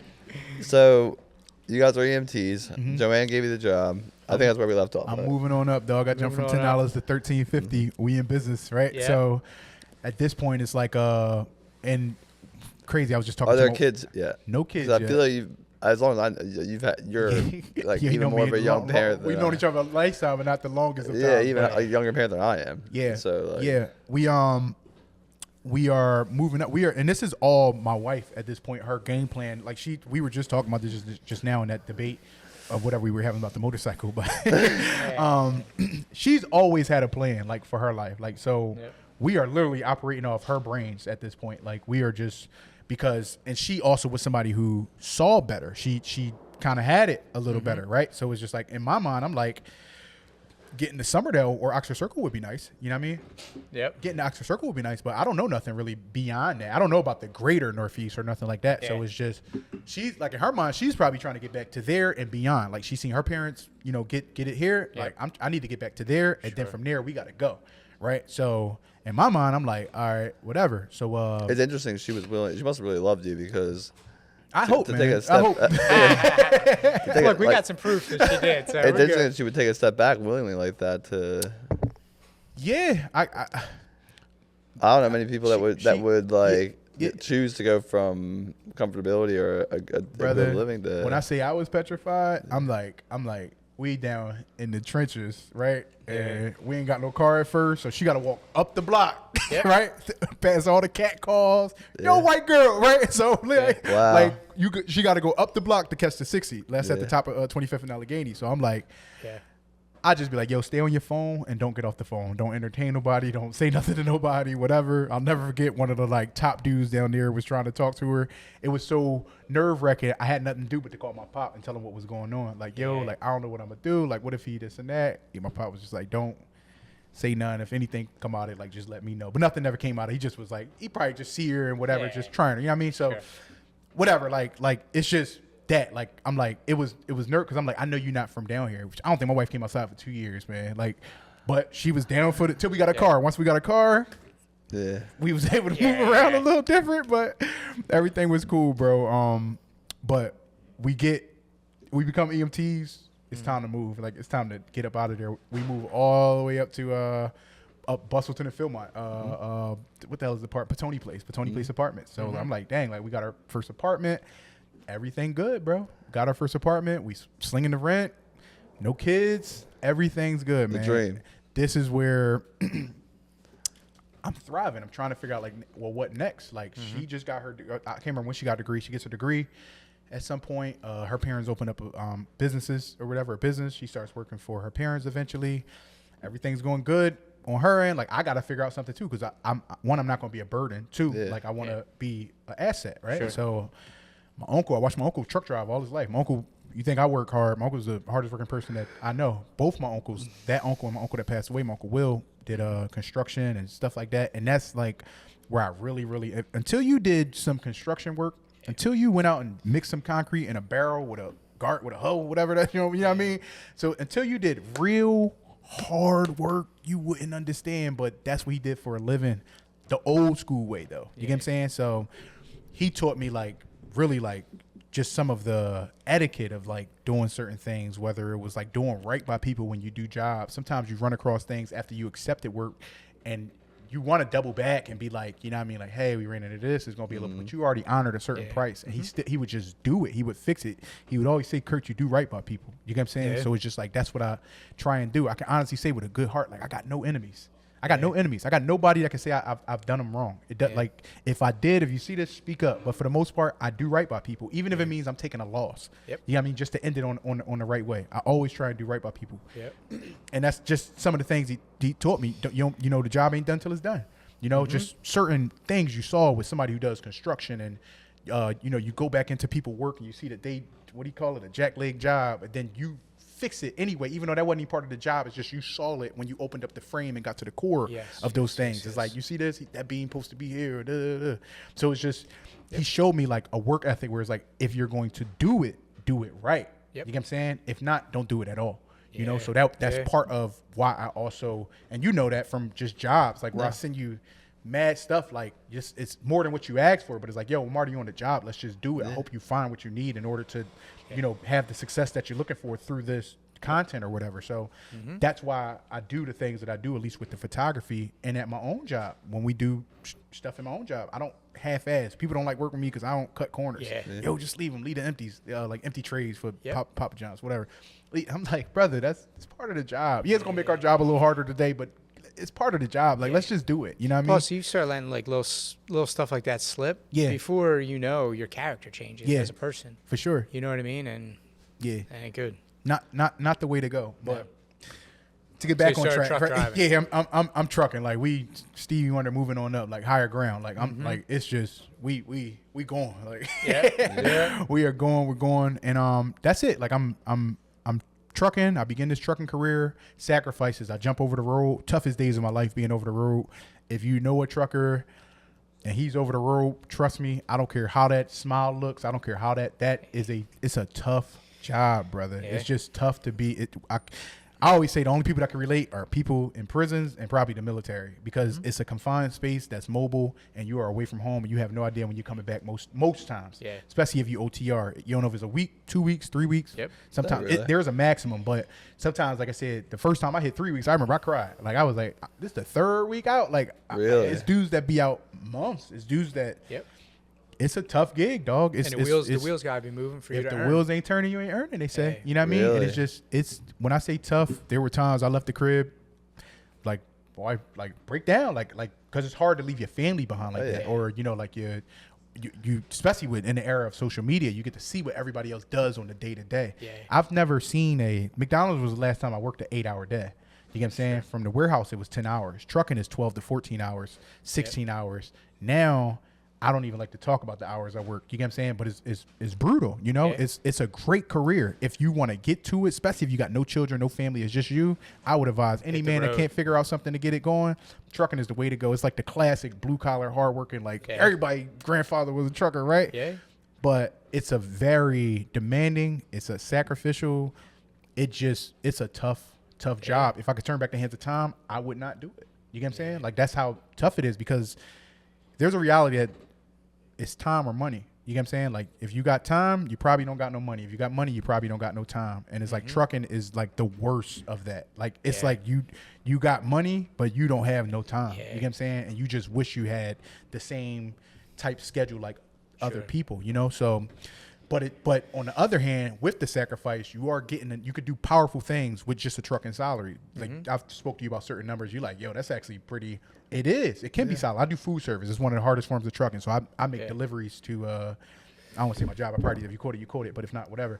But Because of perishables and man, demands and things like that. The work, like, it's in my mind. I'm like, not that I feel like I'm a pass early, but I do in my mind. I was like, if I do this all my life, I'm gonna be jacked up. My body's gonna be jacked up, brother. Yeah. And it is what it is. But I am working to figure things out and get into better positions. But I understand what you're talking about because, like I said, like you said, everybody's Everybody's grandfather. My grandfather on my mom's side was drove for Coca-Cola his entire life. So like I seen heavy, man. some of that. Yeah, I seen some of that. Yep, long hours, no sleep, horrible sleep. So yeah. So I remember with him, like half his body used to be tan, and the other half wasn't because he used to drive with like the wind. Yeah, the thing. Yeah. So when does photography enter the scene for you? Pandemic. Okay. So I start Jiu Jitsu and stuff. I'm starting to learn people around town, whatever. I remember. So it kind of starts. Remember, my journey starts with Brady. I forgot where I meet Brady. I meet Brady in a regional fights. Like Simon knew a whole bunch of guys from Fox Chase, whatever. Yep. We had hair. We used to get cut by the same barber, our boy Mikey. Yeah. And it random days sometimes where I'm like, what you getting into tonight? Oh, I'm going to my man Sean fight or my man Brady fight. I heard it a couple times before I actually met him. And I'm like, oh, all right, whatever. So I don't know how I ended up going to his first fight, but I think I saw two of Sean's regional fights. Yeah. I think Mikey was going, I think he said he had an extra ticket or something, whatever. Like we were leaving on his bus from Fox Chase, whatever. So I'm in the MMA, like I'm watching UFC. I'm in the MMA, like I enjoy it. I'm a big boxing head because of the Floyd Mayweather era at that time, but we're watching MMA on the side because you got like Conor coming up and Johnny Bones and all that stuff. So it's like I'm into Jiu Jitsu as well. So cool. So I get with Simon, Mikey. We go to this fight. We go down on his bus to meet with all these crazy people from Fox Chase. They're like they're die hard. Like I'm like, this dude got a squad. Like they're like, and it was cool because they all grew up together or whatever, close knitted, this and that, and they're just like die hard, bro. I'm like, oh, this is it, right? Yeah. Like this is cool. You know what I mean? And I didn't know how promising his future was. I didn't know really how you got into UFC or anything like that. Sure. I just know about this dude and he's trying to get to this title and blah, blah, cool. Go to the first fight, and I believe I went to the second fight. Or I either went to the second fight or I watched the second fight where he won the actual title. So somewhere I meet Brady. I meet Brady on that first joint after. Congratulations, blah, blah. Then him and Simon start getting more close. So we're seeing each other more. Then he's coaching up at Grindhouse. Remember, he was coaching up at Grindhouse for a little bit. So now he's like coaching up there. Yeah. Simon and him are getting closer. Eventually, they become best friends. Simon's my brother-in-law, so he's doing whatever. However, I remember we were like going out getting pizza, stuff like that. The old Sean when he would eat a slice of pizza. Now he locked in, right? But yeah, we're like hanging out, and we begin to get this relationship, right? So I think it was like just the pandemic had just happened, and no, it was before the pandemic happened. At some point, we start talking and so the pandemic happens. And if I always tell everybody, if you don't remember the pandemic, obviously you remember it, but the one thing you might look back on that time and regret is that was the first time in your life where you actually had time because life actually stopped. It was very not important, but if you took advantage of it, it could have been a great moment. Yep. If you looked at it from the wrong perspective, you could have lived in fear. Like, what are we going to do? I got laid off. I remember I got furloughed. Never even heard the word furlough before. Now I know. You're like, what's this? Right? So I was working at Dunkin' Donuts. NDCP was the transportation company for Dunkin' Donuts. Yeah. And I'll never forget, we came in. It wasn't no work. They told everybody to come. I had just left my job of 4 years. I was working at McLean, another food service place, and my boy was over at Dunkin', sending me checks like, yo, they work less over here, they getting paid more. He's sending me actual stubs. I was like, I'm out. I was like, I want some of that. Like, you're making great bread. I leave. When it was the pandemic, in March, I think it was March 20, whatever it was, March 26th. I leave March 26th or whatever it was. Within 4 days in Dunkin' Donuts, it's like the 29th, and I am laid off. I am furloughed. And I was like, what the hell? Right? I'll never forget leaving the joint. I was like, I got kids. I screamed it as I was walking out the door. Yeah. And I get over there and they're like, what were they saying? Oh, they had all these chairs out. It was like envelopes on the chair, this and that. And they basically explained this. It was like, hey, like, we don't know what's going on. Remember, Dunkin' Donuts, most of their stores are in New York City. New York City didn't have drive-thrus. They were all storefronts. Yep. So that got rid of the stores. We couldn't interact until they figured out what to do. So that's when they started creating like the blocking everything off, put your money in, slide it through, that era, right? So that laid us off because we lost so much work. So I'm off like 9 weeks, bro, or whatever it was, 9 weeks. I'm filing for unemployment first time in my life and whatever. But what the time did in that moment was it gave me time to think. I'll never forget the first day after we were declared like shut down or whatever. I remember going out to my backyard and I went out there thinking I was going to go knock down this old shed that we had. Everybody was like, but I'll never forget going out to the back and all my neighbors were out back. I said, look at people. I said, people are actually doing the things that they've been wanting to get around to because they got nowhere to go. Right? So I was like, that's what kind of made me realize like, yo, it may feel like we're locked in. It's the freest we ever were in our lives. You've never been more free than that when you think about it. You never had nothing to do. You never couldn't go to the market or couldn't do this or couldn't do that. It's the freest we've ever been. But with freedom gave me time to think. And that's when I thought, I was like, yo, what do I really like to do in life? Like, what do I enjoy? Like, I'm like, couldn't think of it. I'm thinking like, what do I do? Like, I used to buy GoPros and this and that. I was like, yo, really? So I when I had time to finally think, like, what brought me joy? I brought every GoPro from Hero 1 to Hero 5, right? So I'm like, yo, I like cameras. Like, I like cameras, I like photography. And I like this jiu-jitsu stuff that got going on. And I know this guy that's like looking kind of promising. He just got announced that he's getting I think he's about to fight Curt McGee or something like that coming up. And I remember calling Brady and I was like, yo, yo, I got this idea. I was like, dog, it looked like you're going to be something special in this. And I was like, I'm thinking about Trump dog opened up all the 401 money. It was like no penalty. Remember, I've been working like a dog since whatever. So I got a nice fat chunk of bread in my 401. And I'm like, I'm thinking about making some sort of, withdrawal. I was like, I'm going to pull some money. I'm thinking about getting all this camera equipment. I was like, I'm going to follow you throughout this process and just try and grow with you as you grow through the journey. I said, you're going to need a cameraman one day. Okay. And he was like, let's do it, dog. Legendary hustle. I pulled that money and I'm talking about, and this is where it kind of goes back to hard work will take you somewhere. I didn't know what I was doing. I was working hard. I got money. I'm young. I'm already out the apartment. I'm in my first house already. I'm probably 20, whatever, however it was during the pandemic.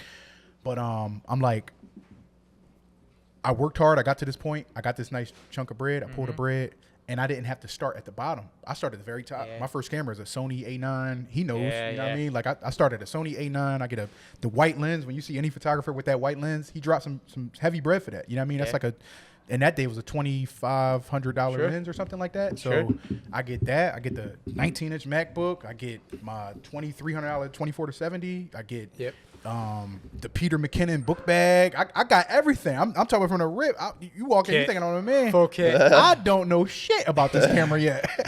You get what I'm saying? But if any photographer saw it, they probably think I was like the dude, right? But it's like, no, this is a reflection of my hard work. They were like, these pictures kind of ass, bro. I mean, look, it's a little fake.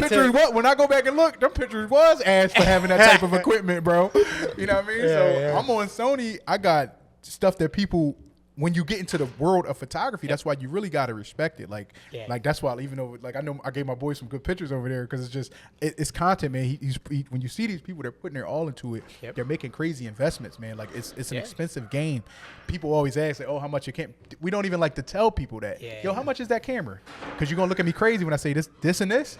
Oh, that's $8,000. You get what I'm saying? Because it's just like a camera to you. To me, it's everything I had in my bank. You know what I'm saying? To try and get this. So I grab that stuff. I get the stuff, ship to Delaware, save some taxes. You know what I mean? I had an address in Delaware, save some taxes. And I'll never forget, first day in the gym, I'm like, yo, I got everything. Yo, you training tomorrow? Brady like, come on. First day in the gym, I walk into the gym, Paul Felder, Eddie Alvarez, Brady, a couple of the regional guys, Jeremiah, all them dudes down there. And I'm like, oh, shit. Like, of course, I'm starstruck. Like, man, that's really Eddie Alvarez. I mean, he was a champ. You know what I mean? It's champ, this and that. And right there is where, like, the journey begins with resources, getting to know people. Like I said, I know Paul. Like I could text Paul. I could text Dean Tom. Like you get the just resources from the day that we walk in, and it really hasn't even begun. You get what I'm saying? So we get in there. I'm just learning my camera, trying to create content, taking pictures, giving him content. Now he gets into the UFC. He wins his first fight. It's a journey now. It's just just a journey. Next week we leave for London. You know what I mean? I know I just skipped a whole bunch of the story, but from there we it's nonstop just trying to figure out a way to move the needle. You get what I'm saying? And just trying to figure out a way to make this thing work. And I don't know. I don't regret it. Like it's passion wise. It's like I love it. What were you doing with the GoPros when you were buying them? Whether it was vacation, just wanted to go underwater with, you know what I mean? And I had a motorcycle at the time, so I was getting videos on the motorcycle and all that stuff, you know what I mean? So the motorcycle really came full circle. It did. But when I was young, I was on a sports bike. My first bike was a CBR 1100. Well, I think it's funny we're talking about it now. Oh, yeah, but I was young, dumb, couldn't. Were you with the footage, like vacation, bike life, were you editing it or anything? Or you posting it? Probably running it through like a pre-phase software that was creating it for me, but it just was cool. Like you gotta think we're in a different time now, but in that time, these small cameras were coming out, these action cameras, you're like, yo, I'm really capturing me on a bike doing 150, 160 or something like that. Like it was fun. It was like, and it was affordable. You get what I'm saying? Because those cameras were what, $299, $399 or something like that. So for a working person, it was an investment, but it was affordable. You know, so I was doing that, and then like I said, I get into this, and it's been nonstop ever since with the photography. At some point, I don't even know where I meet you guys at. We are definitely meet real you quick. First. To talk about the doing the work and not worrying about the plan necessarily, like you've also in the content game and the camera game, like you actually, those people you came in and were starstruck by, you've actually done work for. Now you went with Eddie to his last fight or his biggest show of Denver my fight. life. Like you've done, like just by happenstance of doing the work and trusting the process and trusting hard work, you've brought to life some of the things that may have been just a dream at some point for you. Agree. I don't know where our first interaction was. I'm trying to think real quick and not waste too much time, but I remember it wasn't to do the shoot, it was to shadow the shoot and help them out. Is it this? No, it's not. It is. It's this picture. This is the one from Semper Fi. Yes. This is that's my light. This is the first you. time we brought in a aperture 300D. That was my first time And the meeting light. you. Yep. It was my first time because we had talked a little bit before, and then you had like, you're like, excuse my truck or my car, I just got in an accident. Yeah. So that shoot was like literally, it's funny. Like is that shoot right there, right? Something we do like on a daily basis now. Like there were like you, Amanda Mundy, Brianna. Yeah, like Brianna, like literally, like it was like 100. You were sending Brianna down the wrong path. Like, she hated that shit. Yeah, Brianna is the definition of the core value. Do whatever it takes. Listen, like 2 weeks ago, Drew was like, you still got your camera, Brianna? You still got your camera? Like he was kidding, but like he actually like wasn't kidding. Bree needs a plaque. That Bree came to my crib. I was like giving her lessons on how to like use Lightroom, and we were going with this. I mean, to be honest, look. The story behind that is Brianna like wasn't happy with the pictures we were getting from the guy that was doing our stuff before, and she was like, "Drew, I can fucking do this." She was like, "Buy me a camera." Like, and I bought her. We bought her a camera like with like all the money we had on the Fuel on debit card, and like it like paid off eventually, but. That being said, like it's funny how you evolve as a person in a company. Like this shoot, we doing like it's a 5-minute conversation. That was like it's a production. A production. I remember because I think Julio was in the shoot too, and he had on the red rash, the luck rash card. Also, I mean that being said, some of the sickest photography of our. Like, I love this picture. You love that like, picture? Like I remember the black guy was like a big deal at the time because he was trying like. It's phenomenal what you do with composition with a camera because it doesn't look like that in there. Like you saw the full. But with the flag, I was like, "Yo, stand right here and shoot." But I think some of the dopest pictures are showing her in that from that shoot. And there's that one. Yeah. I think the grittiness of Semper Fi too, like kind of like is showing like in that whole shoot. Flags, all that stuff. So yeah, that's why I met Curt. And that was during COVID. I remember because I had just gotten over COVID. But moving in, so we meet there and like we're kind of just like We connect. We connect. We connect, and we had like a deep talk that day. Yep. I was like, damn, dude, like Curt's like the man. And then from there, like Curt's all the work, dude. All been about the work, and like definitely. And I think this is maybe where we could take this, the brings in for landing, like kind of take the ending of this podcast. But it's like always doing whatever it takes to make it work. Like you did try to make the photography thing like a full time, and you tried other entrepreneurial endeavors, but like now it's like, yeah, like there's like never really just kind of like mailing it in, you know what I mean? Just figuring it out, the next step, and the journey where you take your life at one point may not be the end point, you know what I mean? Like, and it doesn't always work out the way you see it, but it always works out. It does. Just like I said, you just kind of just trust the process. Trust the process. Like I said, the main thing I can always say is just like I said, the hard work will take you somewhere. Exactly. It's just you just don't always know where it will take you, but it's going to take you somewhere. It's going to take you somewhere good too. You know what I mean? Somewhere good. You got to believe in it. I think that's the other part is believe in that. You can trust it, but then believe in that trust that you're putting into it. You know what I mean? Or else whatever. But don't worry about don't count the days. That just literally just keep your head down, keep swinging, chip away at it, and you're going to get somewhere. Like I don't feel like I said, I tried the van thing, and that was brutal. That was, you know what I'm saying? I tried to get my own van, but it was a learning process there, right? Where it was just like, I'll never forget. I called you at one point. I can't remember if you picked up. I think we talked about it after you missed the call because I was going to ask you, did you ever have to borrow or something, right? Yeah. And I said, did you regret it? And you said no because I had such an ego. Like, I don't like borrowing money. I remember we used to have talks about I do shoots. And you said, Bria send it or somebody send it on Monday or something like that. And Monday come and then 4 or 5 days have passed or whatever it was. It just whatever.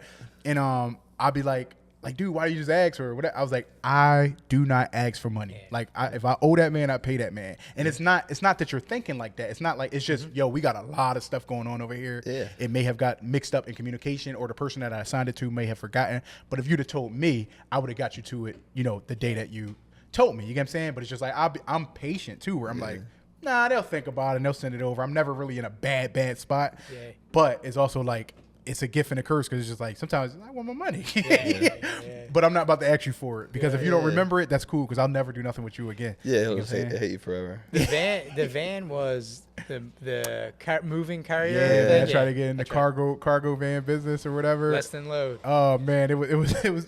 But that was my first taste of like trying to be my own thing and like entrepreneur. So it was a non-passive income because I couldn't afford to quit and drive it myself. Yep.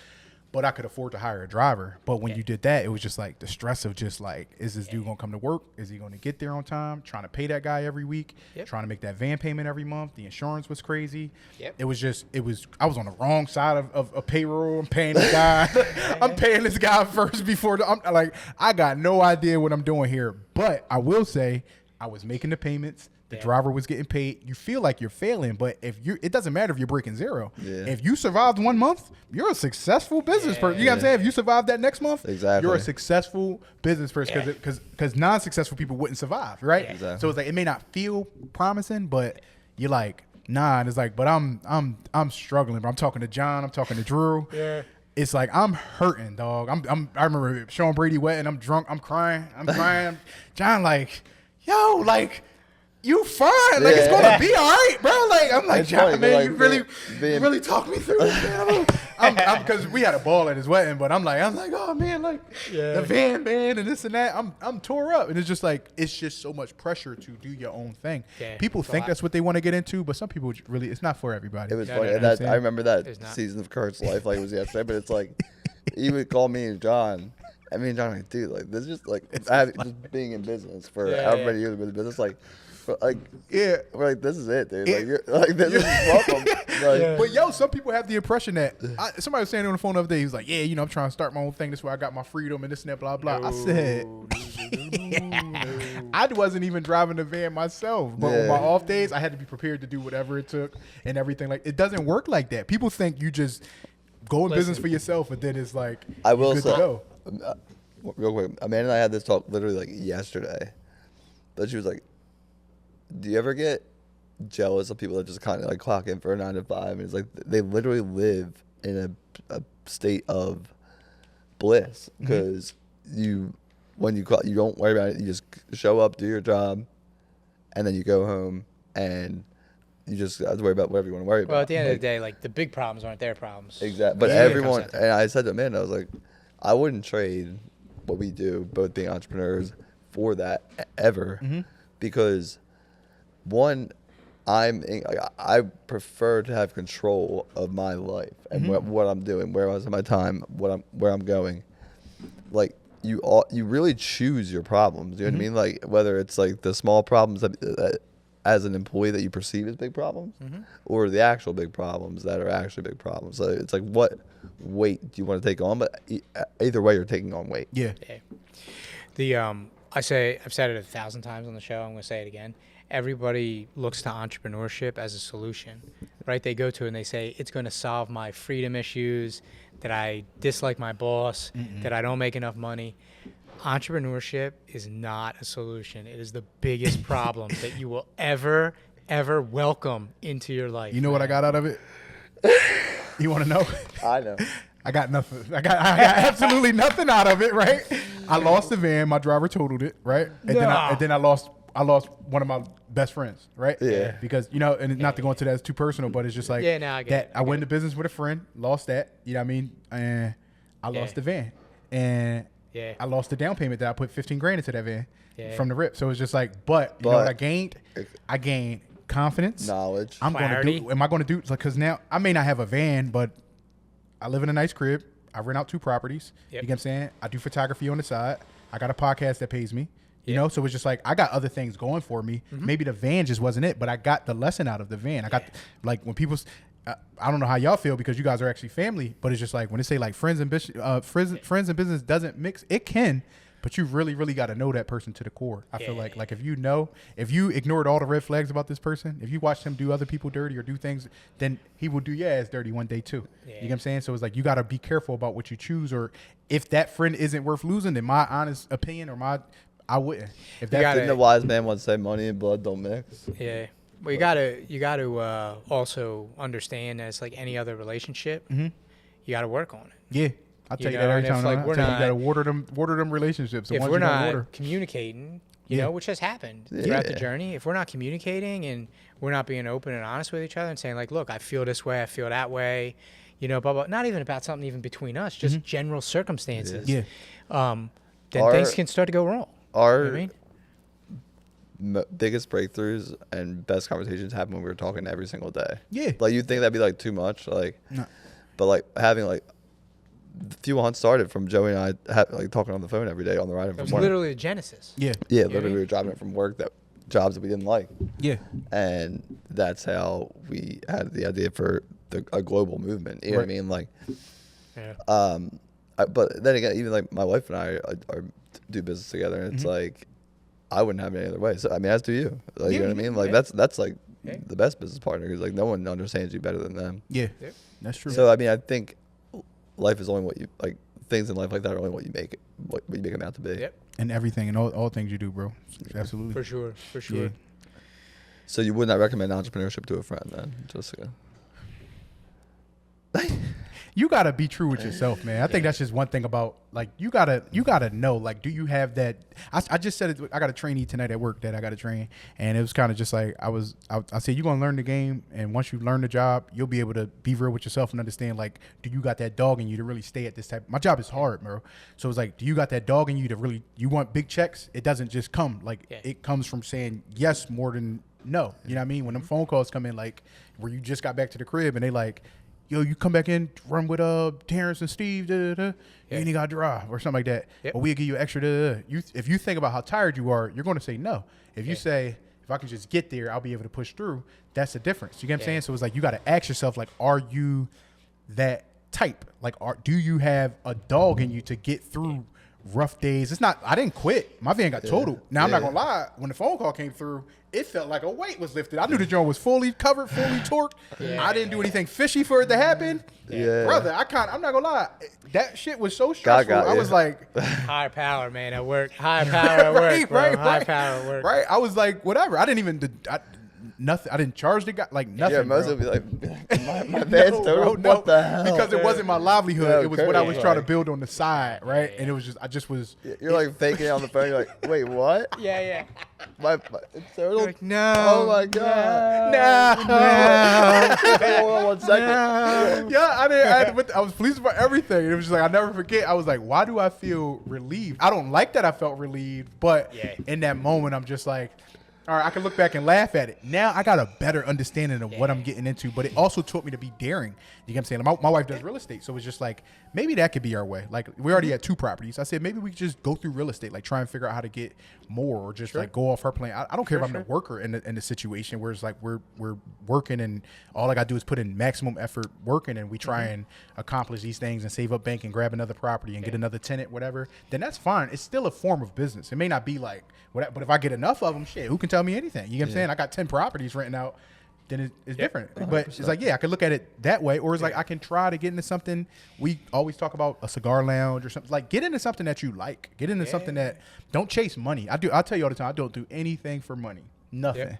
Money does not move a needle for me at all. There are times that people hit me up, whether it was like wedding. I would rather help somebody who thought my work was great and they wish they could have, trying to figure something out, but they was like, hey, I just got like this budget. I know this I love when people say something like, I know you probably won't accept this. You don't know what I'll accept, but I love your humility. You get what I'm saying? Where it's just like, how about this? I'll do it for such and such. I'll remember that next time we. The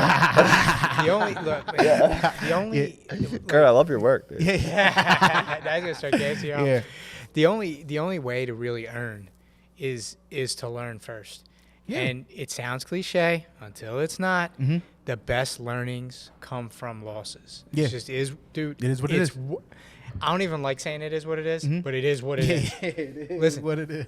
It's the truth. Yeah. And you have a bunch of people out here with the losses make bosses and and all this stuff. It sounds cliche, but at the end of the day, the way to earn is to learn. And the best lessons you're going to learn are from when you lose. Yeah. You probably could ask anybody out there, if you ask a story, you're going to hear a loss in it. You're going to hear something that was very pivotal or very, to their story, where it's just like, all right, cool. Like, he got set back and is what he did after that. Like, was he resilient? Did he, persevere through the adversity? You know what I mean?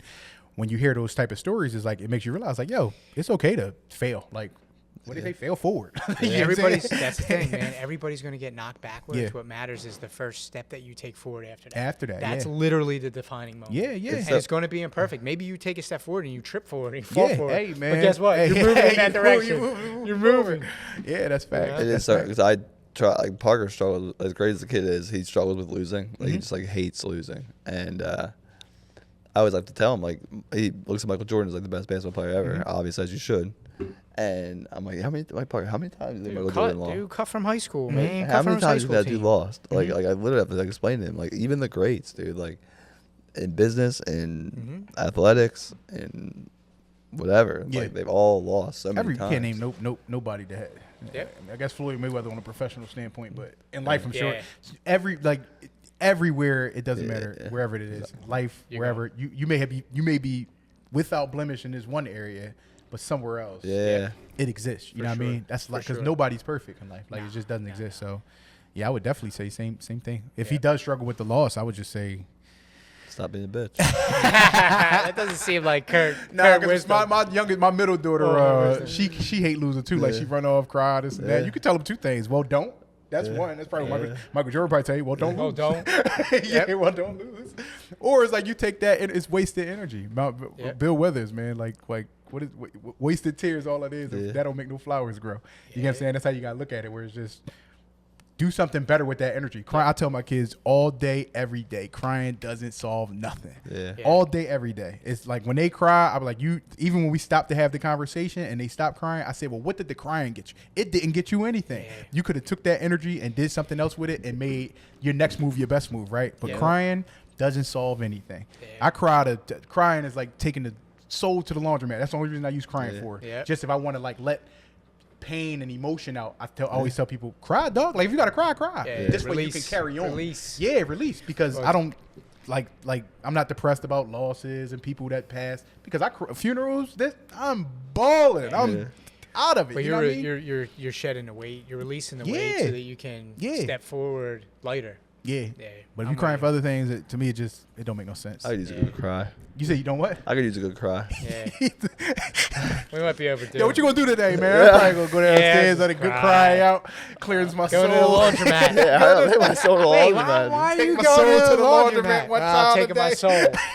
Taking Oh my my soul to the laundromat. That's facts though. It's nothing like it. Nothing like it. All right, well, do you have any questions or thoughts for Curt? I mean, I think we should probably have part 2 because I am interested in Curt, the dad, the father, stuff like that. So we'll come back. Fatherly for part lessons 2. from Curt Graham could be Thanks, a man. whole segment, dude. Maybe we can show up on one of Kurt's shows. Maybe Never Get a got the couple invite for the shows. Brady Y'all gotta bring Bag some show. MMA bets. It's with it. Yo, this few 100 like what the fuck we want these guys bets for? Yeah, nobody wants my casual. Well, this guy look like he'll win. Yeah. This guy's got bigger biceps. Yeah. Within the range comes back. We'll be on that one. Yeah. That would probably be a little better because that's more conversation versus the one we do. I don't need to be on Brady Sean Bags. and I don't need Joe. to get made. I'd be useless on that. Oh, And absolutely. I know you would. I know you would. I've already been I'd roasted. be trying to talk about personal development and life as a blue belt. Yeah, I don't need to be roasted. Yo, everybody skip to 1634. Yeah, exactly. This dude talking way too much. I've already taken the risk of having Curt and Coach John on the podcast. Being on the podcast with Sean Brady would just be another. I'll tell you. He's a legend on this show, but when he is on this one day, 2 or 4 down. You get Sean and Simon on, then you're in the clear, dude. no, it's not me and Simon are cool. Yeah. You can get Simon on. No, he's on the list. I right, talked so to him that's about three. it. Oh, okay. Yeah. You get Simon That's on. just Yeah. Sean. You get Brady on too. But once he's on, I'm just. You think you were nervous for Curt and Coach John? We are not. The world is not ready for the Sean Brady episode. You should just do it yourself. Because I am. He's going to wreck on you. I'm mincemeat for that episode. But shout out to the boy, man, because he about to. He brought us all together. Too. When I say fired up, I know y'all trying to end the show, but I am fired Same. up, dog. Same. Like, and people don't realize how, especially even just for my journey, man. I'm like, I took a risk to really invest into just sticking around and doing this, and it's like when I say paying off, like. This time it was like, yo, can you get my credentials for the back and this and that, blah, blah. Yeah. And it's like, here, talk to such and such, and boom, here, keep this just in case. And it's like, it just shows like you really made a name for yourself. And when you go to these places and like people they know your face now. They know that, oh, that's Sean's boy or whatever, blah, blah. But in the sense of just Philadelphia, possibly, we're about to have a #1 contender speaking into existence. He's going to win. Absolutely. And then it's just the thought of just bringing it back, bringing a title back here again. You know what I mean? And I'm so upset. I had this hard drive. We were talking in the car one time. And he had said something. I said, "This is gonna be a powerful clip when we get there." But he was like, you know, like I don't want to be one of these guys that like move out of Philly and fighting. Like when I'm the champion, I want to be from Philadelphia, fighting out of Philadelphia. And he said, I remember he said that, and the hard drive broke, but they could like inject the memory and put it on. Sent it off, and who loses it? UPS. Probably me for not sending it the right way. Yo. I probably sent it like regular, and they probably was like, ah. But I was like, damn, I needed that clip because I was like, I remember he said that, and I remember the chills I got when he said that. I was like, dog, I was like. And that was like the first time I started like seeing his mind. I was like, this guy lives, eats, sleeps the dream where it's just the vision. We sniffing it, man. There's no way to get that clip. That clip is gone. I got chills just like hearing. Let me tell you a story, man. How long ago was that? A couple years? It's been a while. I tried to go through UPS. They never found it. It's probably just sitting on some random pallet in some warehouse. Like, listen, sometimes things have their way of finding their home, man. No way. You never know.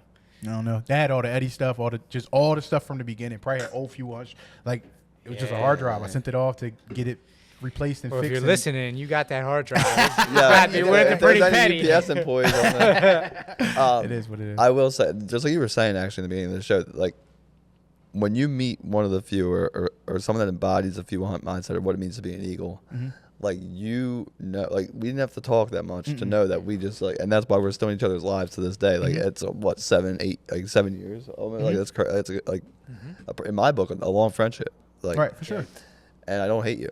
And and not to get Sean up too much, like when I met Sean, like him and I did, and I believe he would say the same, but we connected on a different level because we understood each other. Like obviously I'm not an athlete, right? But he understands where I come from and what I was trying to do, and I was locked in on my vision and what I was going to create. And I think we had a mutual understanding that like, hey, we might be on two different journeys, but come from the same cloth. Yeah.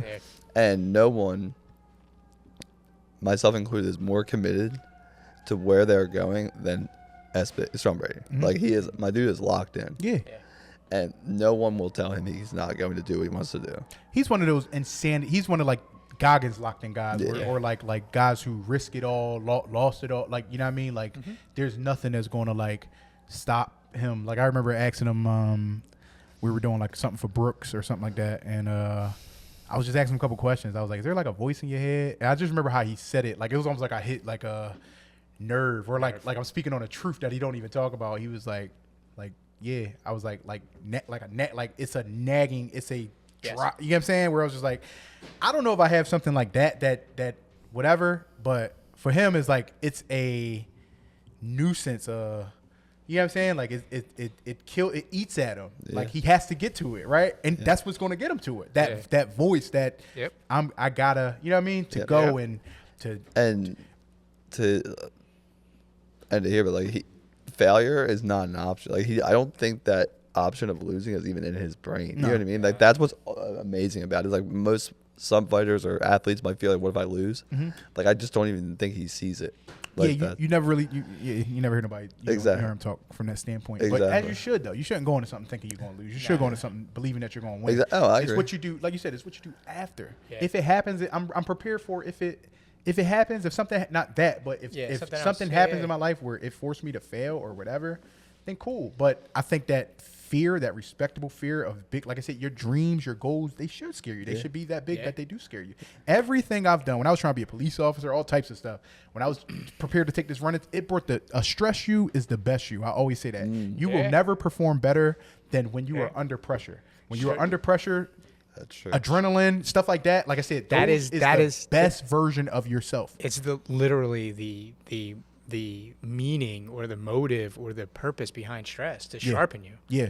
That's what it is. Yeah. And we just let it take the wheel. Yeah. Nah, you feed off that fear, those butterflies, yeah. all that stuff. Like that has been the best version of me. No matter whether it was tests, physical fitness tests, like anything. Like because I was so scared of failing that I prepared so well for it, and I still didn't know if I was going to do it or not. But when I got out there, all the work you put in to get to that moment pays off, like right there in that moment. So I stress you is the best. That's the only thing I can tell you. The story you told about Sean and the voice. I call it the passenger. Yeah, I have it you too. call it the passenger. You said It's like your ride along. It drives them, man. It It's drives like them. your road dog, your ride along. Yeah. Your passenger. Yeah.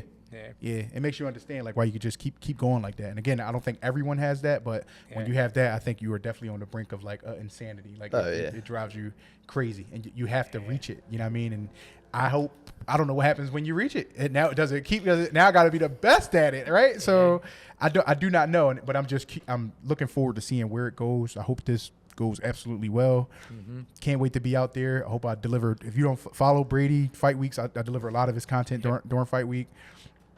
Follow me, Curt. Like the content from the Fight Weeks to me is just like I put so much into just trying to tell a story of that week. Follow Few Will Hunt because I'll be locking in with y'all too doing content. So it's just like the cut weight, all that stuff. Like I just love all the emotion you get from that week. So I can't wait one more week. We out there. Yeah, it's looking forward to it. Tell the community where to find you. Spell it out if you could. I am your at handle. _Curt IC. Courtesy is a double entendre. I hate when people are like, what is it, Curt IC or courtesy? It's both, double dog. entendre. yeah, it's both. Like it's both. But yeah, also follow Marquez MMA. I also do most of the content on that page, and yeah, I don't do Facebook. Nobody does Facebook. Nah, Facebook that's is for boomer like, status. I don't even know what Facebook is for nowadays. It's all the drama on Arguing. Facebook, right? Arguing. Drama, I was gonna say it's just drama on Facebook. Like, oh, I'm out, yo. I'm out. Yeah, And keep up with grandma, you know what I mean? Yeah.